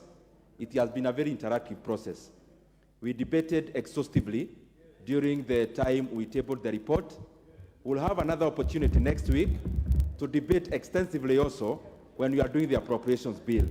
So I want to indulge humbly the members of this House, checking on the pages we have and the votes that we have to check on today, Madam Speaker. At this pace, we may not do much. I wanted to request, Madam Chair, that the members permit, especially where there is no amendment, we can just have one member on this side and one member on this other side, Madam Speaker, then we progress. Then, Madam Move your Chair, amendment. Move your amendment, Chair. Thank you, Madam Chair. I seek to move, or I beg to move the amendment, Madam Chair, that the program be amended as follows. In vote 1032 at the program 012000 devolution services, by deleting the figure Kenya shillings 1,678,120,000 in column 7, that is gross current estimates, and substituting therefore the figure Kenya shillings 1,878,120,000, Madam Speaker. The essence of this, Madam Chair, it is in the context of the other amendment that we moved in regards to the office of the Deputy President, where we are moving the vote of 200 million, Madam Speaker, and consolidating the same to the relevant department, which is the devolution, Madam Speaker. Thank you very much, Madam Chair. I propose the question that the program devolution services under vote 1032, State Department for Devolution, be amended as proposed. I now put the question that the program devolution services under vote 1032 be amended as proposed. As many as are of that opinion say aye. As many as are of a contrary opinion say nay. The ayes have it. I now put the question that the program under vote 1032 as amended and sums allocated to be approved.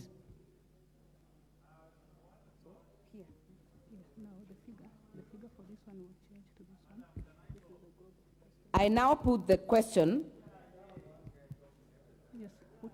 I now put the question that a sum not exceeding 2,171,120,000 be issued from the consolidated fund to complete the sum necessary to meet the recurrent and development expenditure during the year ending 30th June 2024 in respect of vote 1032, State Department for Devolution. As many as are of that opinion say aye.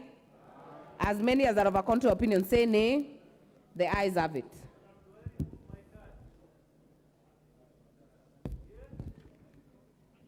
Vote 1036, State Department, Assols and Regional Development.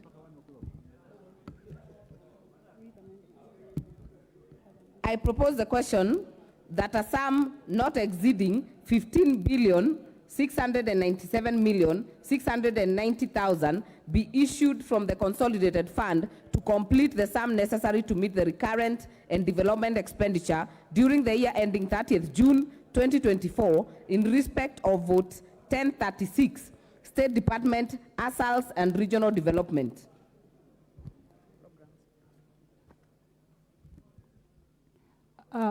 Programs under the vote: Accelerated Asshole Development, General Administration, Planning and Support Services.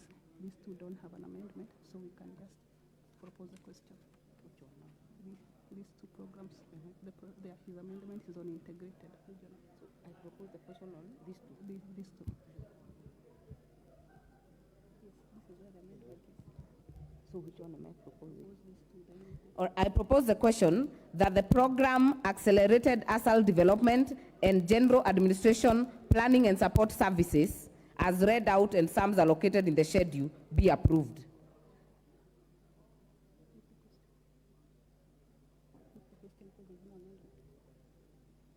I put the question that the program Accelerated Asal Development, General Administration, Planning and Support Services under vote 1036 be amended as read, as proposed.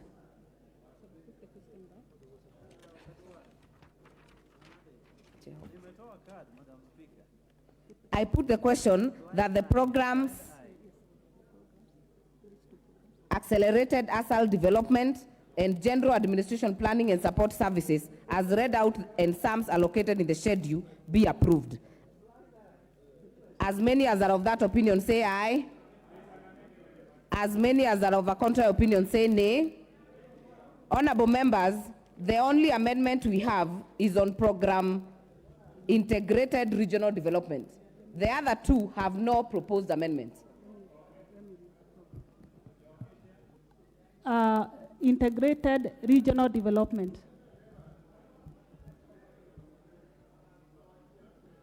I propose the question that the program Integrated Regional Development under vote 1036 as read out and sums allocated in the schedule be approved. Chair, budget. Thank you very much, Madam Chair. I beg to move that the program be amended as follows.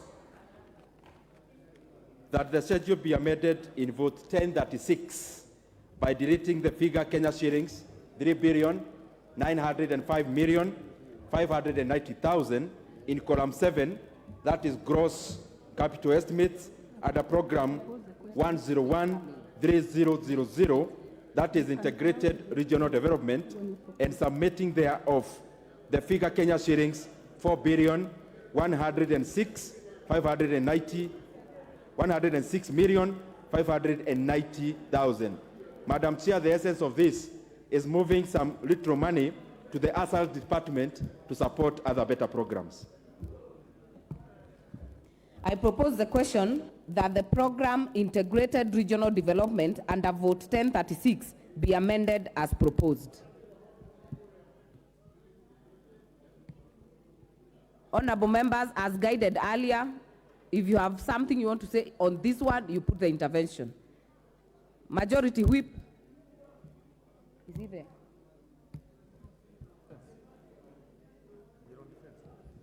Member for Kimilili? No.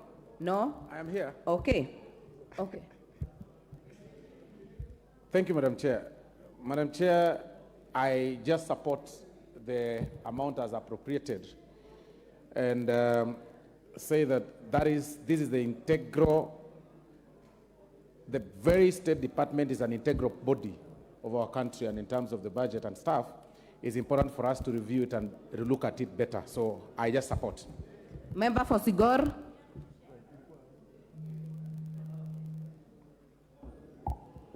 Yeah, thank you, Honorable Chair. I want to support the amendment as proposed by the Chair, Budget and Appropriation Committee. And Honorable Chair, still say that the integrated regional development authorities still require more funding so that they be able to undertake programs that touch on the lives of people. This may not be enough, but I support. Thank you very much.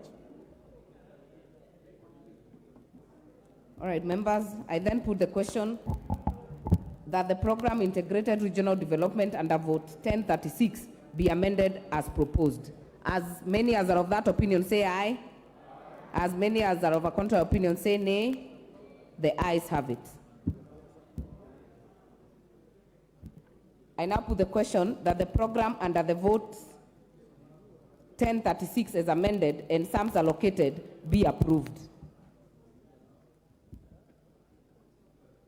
I now put the question that a sum not exceeding 15,898,690,000 Kenya shillings be issued from the consolidated fund to complete the sum necessary to meet the recurrent and development expenditure during the year ending 30th June 2024 in respect of Vote 1036, State Department, Asals and Regional Development. As many as are of that opinion say aye. As many as are of a contrary opinion say nay. The ayes have it. Vote 1041. I propose the question that the sum not exceeding Kenya shillings 144,943,160,000 be issued from the consolidated fund to complete the sum necessary to meet the recurrent and development expenditure during the year ending 30th June 2024 in respect of Vote 1041, Ministry of Defense. Programs under the vote: Defense, Civil Aid, General Administration, Planning and Support Services, and National Space Management. I propose the question that the programs under Vote 1041, as read out and sums allocated in the schedule, be approved. I put the question that the programs under Vote 1041, as read out and sums allocated in the schedule, be approved. As many as are of that opinion say aye. As many as are of a contrary opinion say nay. The ayes have it. I now put the question that a sum not exceeding 144,943,160,000 be issued from the consolidated fund to complete the sum necessary to meet the recurrent and development expenditure during the year ending 30th June 2024 in respect of Vote 1041. As many as are of that opinion say aye. As many as are of a contrary opinion say nay. The ayes have it. Vote 1053, State Department for Foreign Affairs. No amendments. I propose the question that a sum not exceeding 19,717,170,000 Kenya shillings be issued from the consolidated fund to complete the sum necessary to meet the recurrent and development expenditure during the year ending 30th June 2024 in respect of Vote 1053. Programs under the vote: General Administration, Planning and Support Services, Foreign Relation and Diplomacy, Economic and Commercial Diplomacy, and Foreign Policy, Research, Capacity Development, and Technical Cooperation. I propose the question that the programs under Vote 1053, as read out and sums allocated in the schedule, be approved.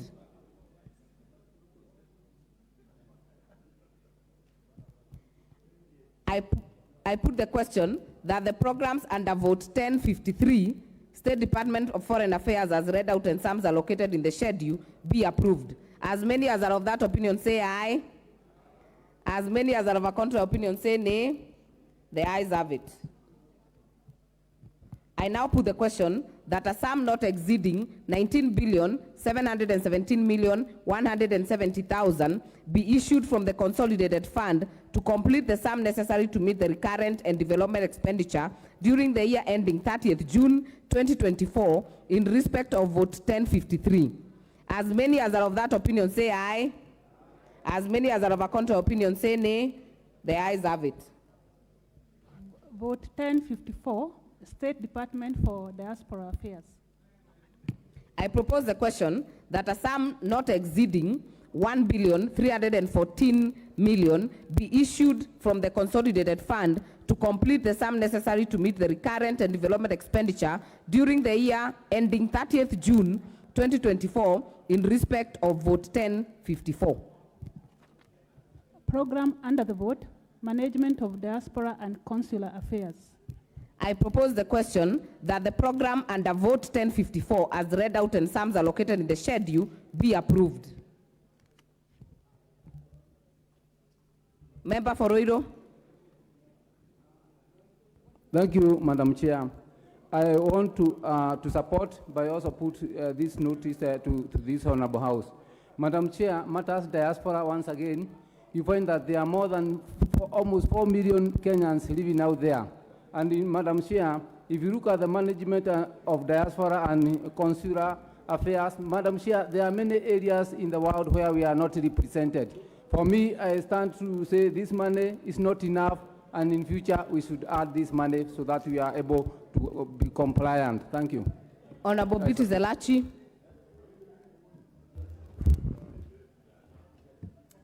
Thank you, Madam Chair. Madam Chair, as we do this, we have to always appreciate what the diaspora has done also.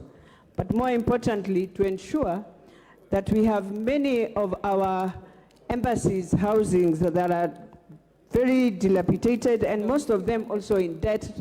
Madam Speaker, there is need to see, as much as we are doing this, how are we ensuring also where the diaspora can walk in and find services is well resourced. So I support, but there is need to do a lot of things to ensure that what we give in is also there to support them and to ensure they have a place to enter as a Kenyan place.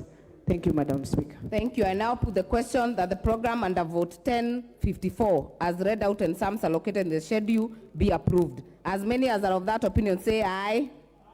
As many as are of a contrary opinion say nay.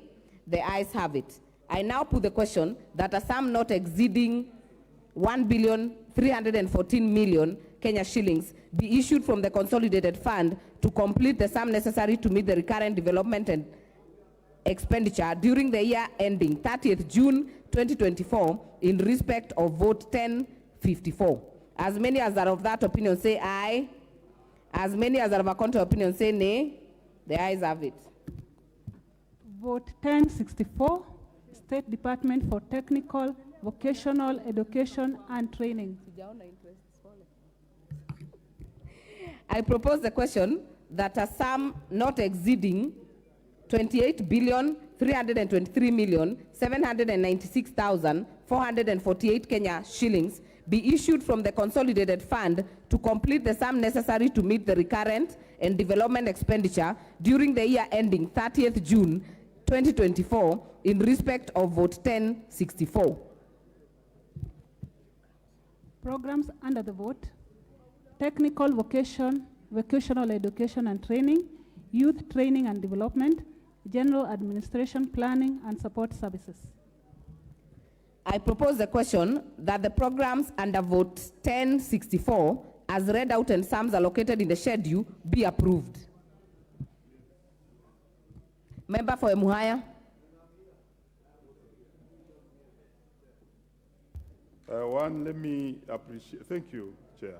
Let me appreciate the Budget Committee for having increased this vote to deal with the TVETs. But as we do that, I hope the increment in allocation will facilitate now every region to get a TVET. But above all, to have those TVETs get facilities and equipments for them to operate, because currently they don't have the facilities. I also want to appreciate that the remuneration for the TVET teachers was really improved. I wanted to appreciate, but there's still room to do more. Thank you, Chair. Thank you. Member for Bumula. Okay. Not on this. No, next. Member I've got for an amendment. Madare. Thank you, Madam Chair. I have looked at the figures that have been allocated to this, and my comment to this is that the figures are way below, taking into account that we still have a lot of constituencies that are yet to have TVETs, including Homa Bay Town, and Honorable Kaluma here confirms. There are also places where TVETs have been done to a certain level, and funding has been coming in bits and pieces. And given what this government has said they want to do with SMEs, small businesses, employment for young people, skills acquisition can only be achieved if you put money, and I see the Honorable Majority Leader agreeing, you put money in putting TVETs to complete my Madare one and the Homa Bay one and all the others that have not taken place. So I want to suggest that this should have been enhanced. Thank you. Majority Leader. Thank you, Honorable Speaker, Chair, and I also rise to support. And I fully agree and concur with what the member for Madare has said, that we must allocate money to complete the TVET in Madare constituency. Specifically Madare, Honorable Speaker, because it is one of the constituencies in this city that has a lot of young men and women who would benefit from the skills being taught at our TVET centers. Honorable Speaker, it's rather sad that in the last regime, Member for Nyeri, I see under your the hand. handshake Please regime, don't lift up your hand. I can see you. Honorable Chair, this particular vote suffered immensely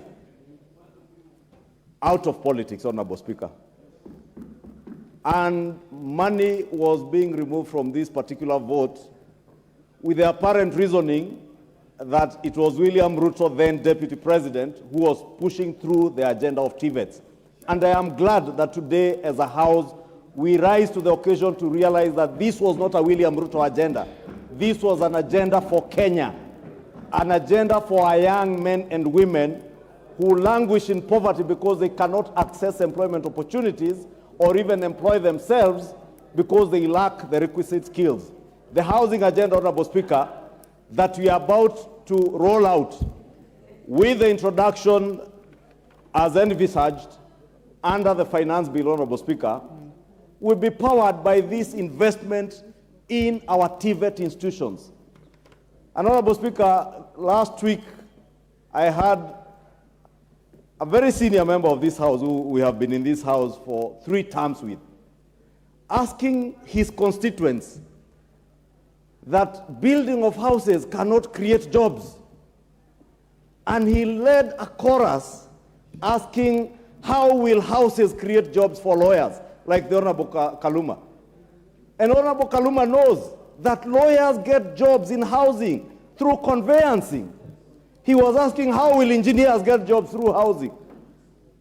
And engineers, like Engineer Kirago here, will tell you that civil engineers, mechanical engineers in plumbing and installation of lifts, electrical engineers will all access job opportunities. And I'm glad, Honorable Speaker, that we find convergence with my brother, the member for Madare, on this particular issue of TVET. And I can see the member for Homa Bay Town is also itching to contribute to it, because it is such an important agenda for our young people. And I do hope and pray that even as we begin the debate on the finance bill, we will appreciate that these votes that we are supplying money to today will have to be financed through the finance bill by raising money from the Kenyan people through taxation. And therefore invite the Honorable member for Madare to also be very active tomorrow and the day after during the finance bill debate to contribute to ensure that we not only supply money to these votes, but we raise that money to be able to change the lives of the people of Kikuyu, Madare, and the young men and women of our country. Thank you, Honorable Speaker. I support. Member for Kuria West. And for those who are coming in as the committee of supply is going on, we agreed we use the intervention button for this specific, if you want to speak to a specific issue, so that I'm able to pick you. Member for Kuria West, Honorable Matthias Robbie.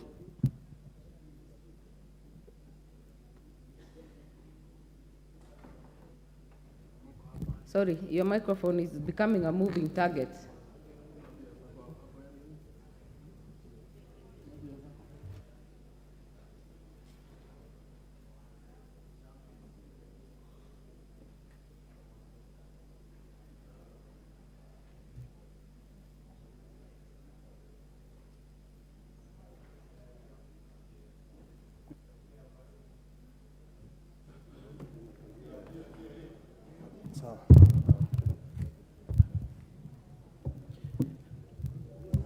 Thank you, Madam Chair, for this opportunity. Also, I stand here to support the allocation for technical vocational education and training.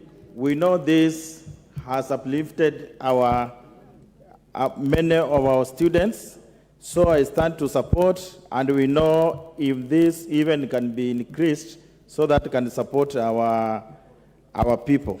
Thank you, Madam Chair. Member for Nyeri, Honorable Rahab Mukami. Thank you, Chair. Chair, I want to support the TVET because we considered that many TVET colleges, many of them have stalled. The buildings are not complete, and the ones which are complete, they don't have training materials. And it is one of our agenda in our manifesto. And we want to make sure that our young people are going to get technical skills and business skills to have their own employment. Thank you, Honorable Speaker. Member for Masinga. Thank you, Honorable Chair. I really want to support this vote that has increased the money for the TPETs, because this is where our young people are getting the skills. And I'm a proud member of parliament to announce that last year class of Masinga TPET, we produced the best student who was in Kenya actually, and was able to be sponsored by the Chinese government to go and further the studies, a full scholarship. So these TPET institutes are really helping our young people who are not able to proceed to the universities, but we are creating jobs for them through their skills. Thank you, Madam Speaker. Madam Chair. Thank you. I'll give Member Chairman Education, Honorable Meli. Thank you, Madam Chair. Madam Chair, I rise to support this, that the State Department for TVET had an increased allocation because we have hundreds of youth who need to be skilled and who need to actually get the requisite skills for the market. Right now we have, with the housing development, we'll need a lot of plumbers, a lot of artisans, a lot of painters, a lot of builders, so that actually the market will actually not lack the skilled manpower. Two, it will also be essential that this country produce the requisite skills that we can export to the market in the region, like in Uganda, like in other countries, where we can actually send these people to go and work. The other day, there was a visit by my committee in Germany and Western Europe. There is a real lack of skilled manpower. And actually, we need to produce enough manpower to feed the aging population in other parts of the world. I support, and we need to add even more. Thank you. Just to get to almost closing this one, Member for Homa Bay Town. Thank you for giving me the last chance, Madam Chair. Madam Chair, I support this vote to technical, vocational, and education and training for the reason that has been given. Madam Chair, the current president has visited Homa Bay Town constituency twice. And on those visits, in my absence, he's seen the need for a technical and vocational training, facility in Homa Bay Town. Madam Chair, which is the headquarters of Homa Bay County, and you know what that means. All those young people are there, idling, not trained, jobless. Madam Speaker, I want to agree with the people who are saying that we give this particular vote not only this money, but if there is opportunity and resources allow in future, we give it. And Madam Chair, let me underscore that once this money is supplied, I'm tired of visiting the Ministry of Education and particularly this department over that need in Homa Bay. May they, if they still want to avoid it, just honor the word of the President so that the people of Homa Bay town, those young people can also be trained. Madam Chair, otherwise I fully support. Thank you. I now put the question that the programs under the vote 1064, as read out and sums allocated in the schedule, be approved. As many as are of that opinion say aye. As many as are of a contrary opinion say nay. The ayes have it. I now put the question that a sum not exceeding 28,323,796,448 Kenya shillings be issued from the consolidated fund to complete the sum necessary to meet the recurrent and development expenditure during the year ending 30th June 2024 in respect of vote 1064. As many as are of that opinion say aye. As many as are of a contrary opinion say nay. The ayes have it. Vote 1065, State Department for Higher Education and Research.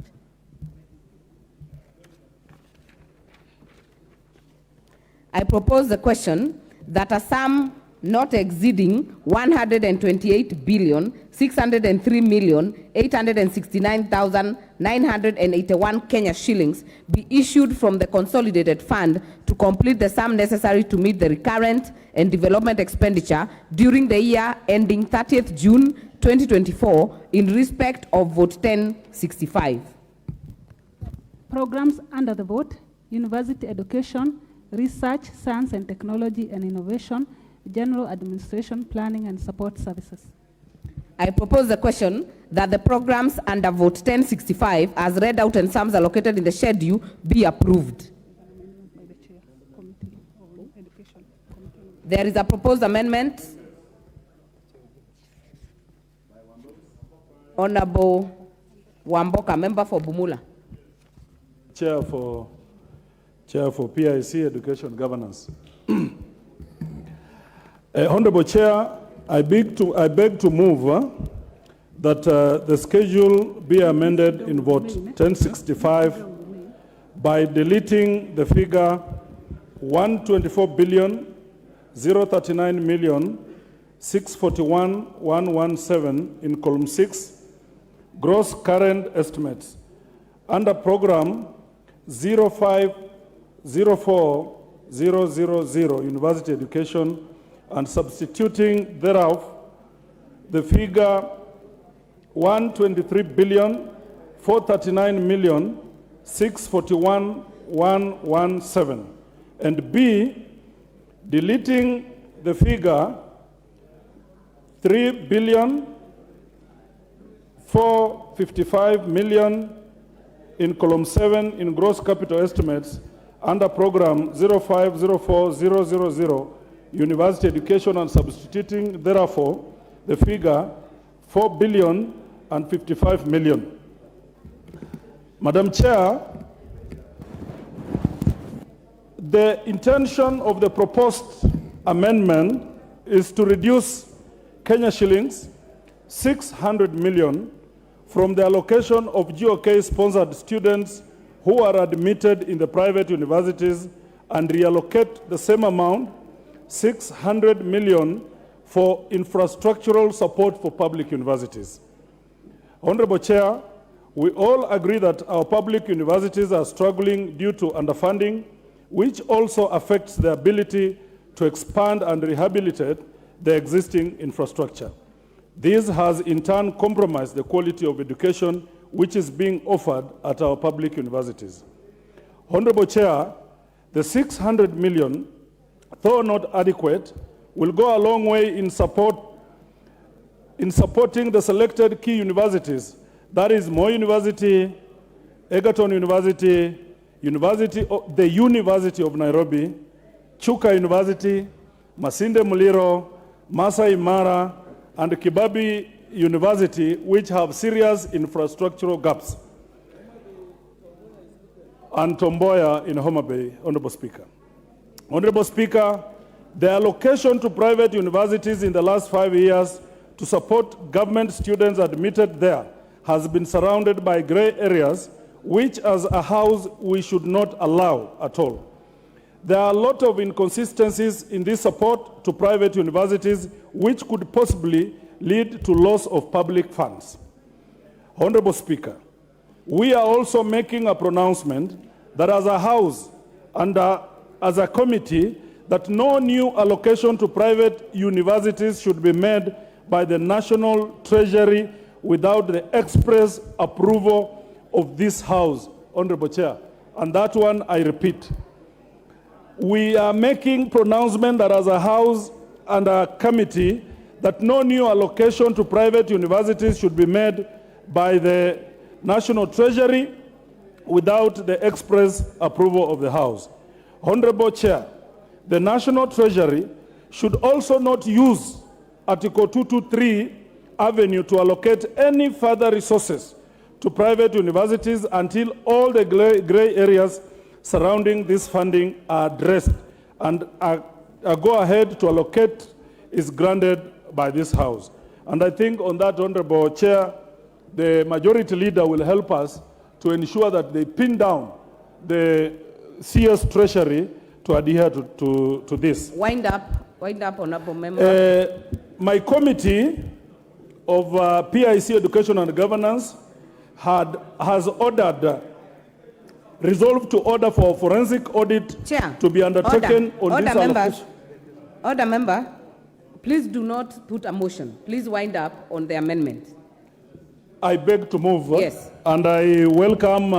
No, it doesn't need seconding. Please take your seat. Thank Honorable you. Member, I'll give the chair for education. Thank you. Wait, Chair. Honorable Member, wait, hold on. I propose a question that the program University Education under Vote 1065 be amended as proposed. Now, Chair for Education, you have 2 minutes. We agreed 2 minutes maximum. Yes. Thank you, Chair. First of all, let me commend Honorable Amboka for moving this amendment, and I want to support it. Honorable Chair, the Education Committee looked into the State Department and the MDS. And we went through every state department and realized that there are certain government agencies, actually departments that actually waste public funds. One of it is the government allocation to private universities. You'll realize that when we went through, they have no correct figure of the students. And when we went down to find out, the number of students in those universities are actually less than what we have.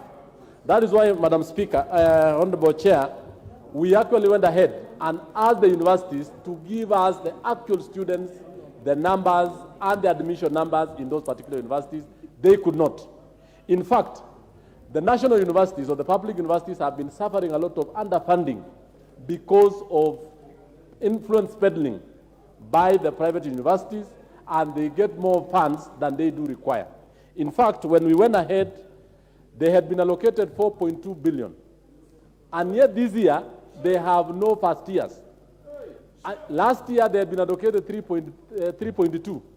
So they have been allocated 1 billion more. When we investigated that, we found out that the student population is less than what they actually given out.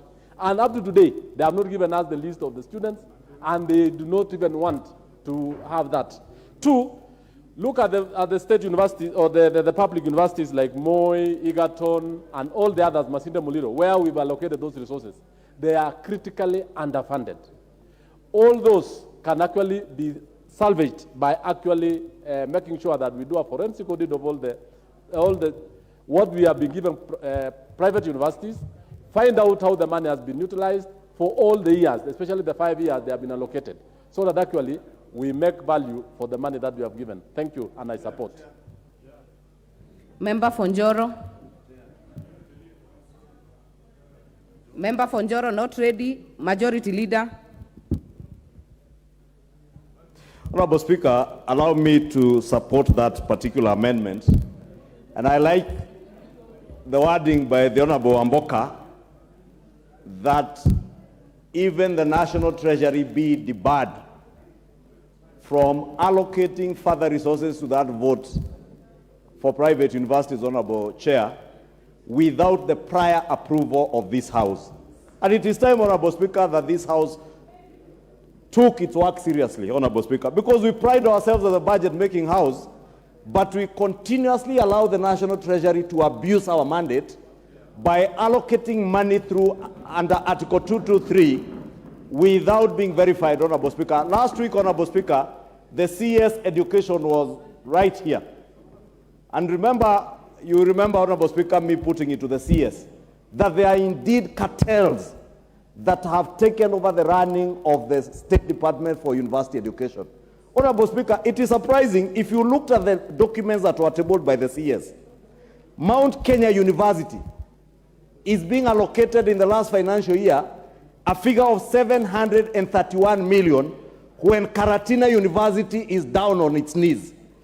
Egerton University, Honorable Speaker, is being closed down. The same with Moi University. Our premier university, the University of Nairobi. Yes, it is the University of Nairobi. You know, Honorable Speaker, I went to the University of Nairobi. And the university, Mr. Speaker, the premier university, which I am sure you also attended, Madam Chair, is also on its knees financially. It is immoral. It is unethical of us as leaders to be allocating money to private businesses in the pretext, and I say this without flinching an eyelid, Honorable Speaker, in the pretext that we are funding university students, what we call publicly funded university students in private universities. I did put it to the CS here last week, Honorable Speaker, that until they give us a forensic audit showing us who are these students in these private universities. If you go to some of these universities getting 700 million, Speaker, this money is being allocated to mere numbers, not students. There are no students in classrooms. Honorable Speaker, look at the figures going to Kabarak University. And when we spoke about state capture in this country, people thought we were playing around or we were just playing politics. State capture is real. Business people have taken over the running of government ministries. Business cartels have taken over the work of legislating and appropriating resources on behalf of the people. It is you members here who are charged with that responsibility of appropriating money, not business people out there who are appropriating money for profit, not for public good.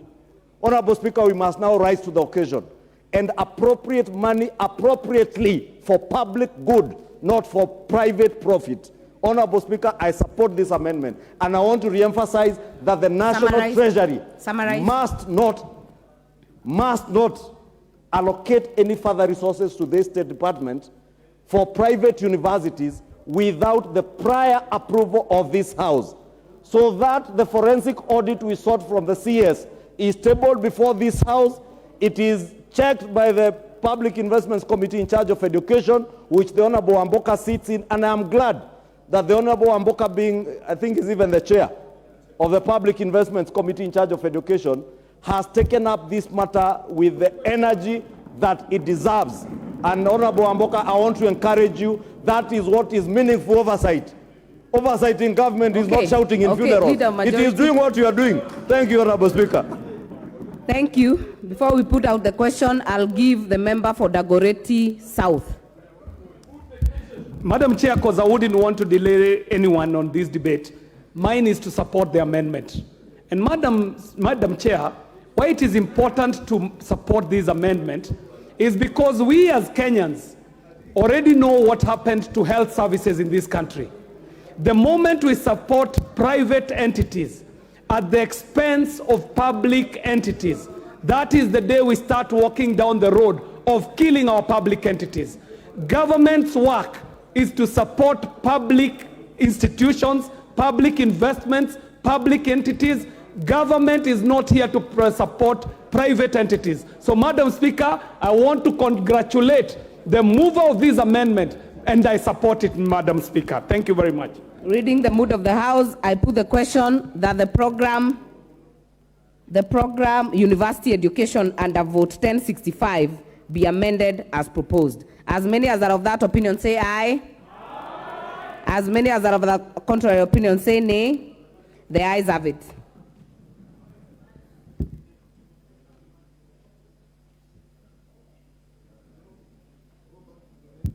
I put the question that the program under the vote 1065 as amended and sums allocated be approved.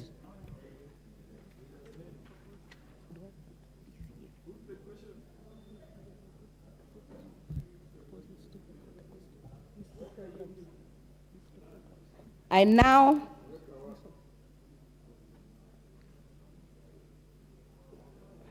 propose the question that the programs Research, Science, Technology and Innovation, General Administration, Planning and Support Services, as read out and sums allocated in the schedule, be approved. As many as are of that opinion say aye. As many as are of a contrary opinion say nay. The ayes have it. I now put the question that a sum not exceeding Kenya shillings 128,603,869,981 be issued from the consolidated fund to complete the sum necessary to meet the recurrent and development expenditure during the year ending 30th June 2024 in respect of vote 1065. As many as are of that opinion say aye. As many as are of a contrary opinion say nay. The ayes have it. Vote 1066, State Department for Basic Education.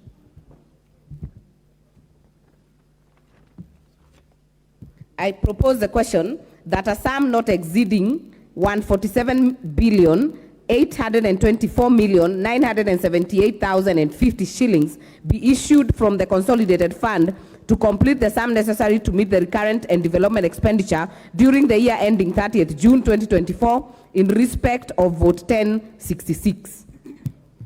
Programs under the vote: primary education, secondary education, quality assurance and standards, general administration, planning and support services. I propose the question that the programs under vote 1066 as read out and sums allocated in the schedule be approved.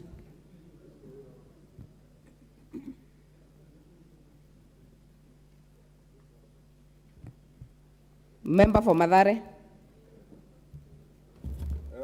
Thank you, Madam Chair, and I wanted to support this, but Madam Chair, looking at the allocation that has been given to this, it is way, way below education. The basic education sector, in my view, should at least be at about 200 or 250 billion. And there are about two short reasons that I want to advance in this regard. Madam Chair, it has been close to about 10 years where we are at 1,410 on capitation. This is notwithstanding the fact that we have inflation and other things.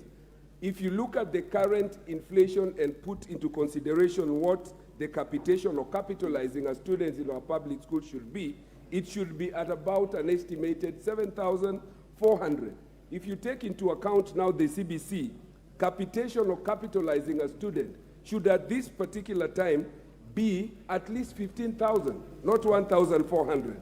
Madam Speaker, if you look at the school feeding program and what has been allocated to it, about only 2.3 million of about 17 million students in schools will benefit. What happens to the other estimated 3 to 5 or 6 million out of the total 17 million, including my students and students in Mathare and informal settlements who will not be able to access and benefit from this? Madam Speaker, there is little or no indication that sanitary towels have been properly catered for in this particular budget, especially on the sanitary education. And lastly, Madam Speaker, we have a category of schools which under the Basic Education Act are not contemplated. The Basic Education Act contemplates schools to mean either public or private schools. There are about 1.8 million children in Kenya today who go to schools that are neither public nor private, schools that are known as APBET, Alternative Provision for Basic Education. In Mathare alone, I have 80,000 of these students, 56,000 of whom are in alternative schools. They are not recognized, there is no mapping, there is no recognition, and therefore they are not even capitalized. So, Madam Speaker, I want to suggest that this allocation to basic education is so seriously underfunded that we ought to consider budgets that we have allocated, and I know we need roads. I need roads in Madare, but where are our priorities? When we have 249, close to 250 billion on roads as opposed to basic education. So, Madam Speaker, I want us to do a serious reconsideration of our priorities. 2 minutes. Honorable Dorothy Kiara, 2 minutes. Should be 1 minute.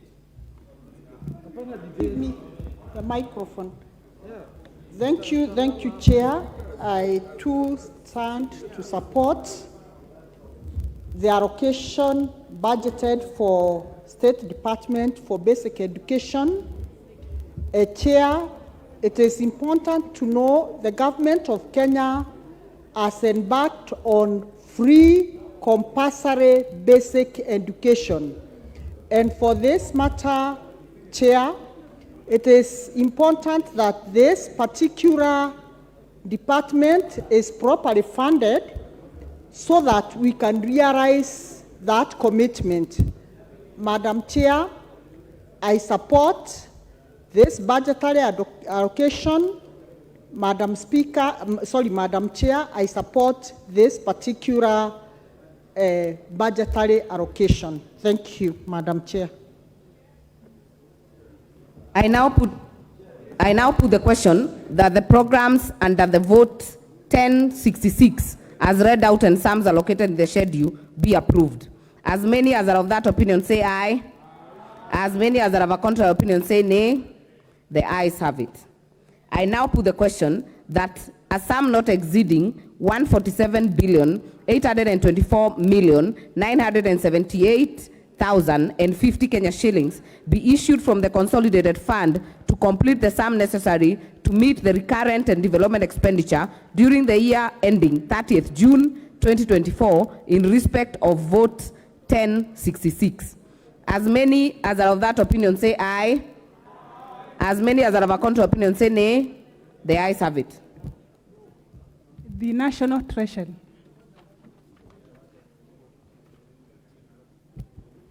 I propose the question that a sum not exceeding 130,489,049,141 Kenya shillings be issued from the consolidated fund to complete the sum necessary to meet the recurrent and development expenditure during the year ending 30th June 2024 in respect of vote 1071, the National Treasury. Programs under the vote: General Administration, Planning and Support Services, Public Financial Management, Economic and Financial Policy Formulation and Management, and Market Competition.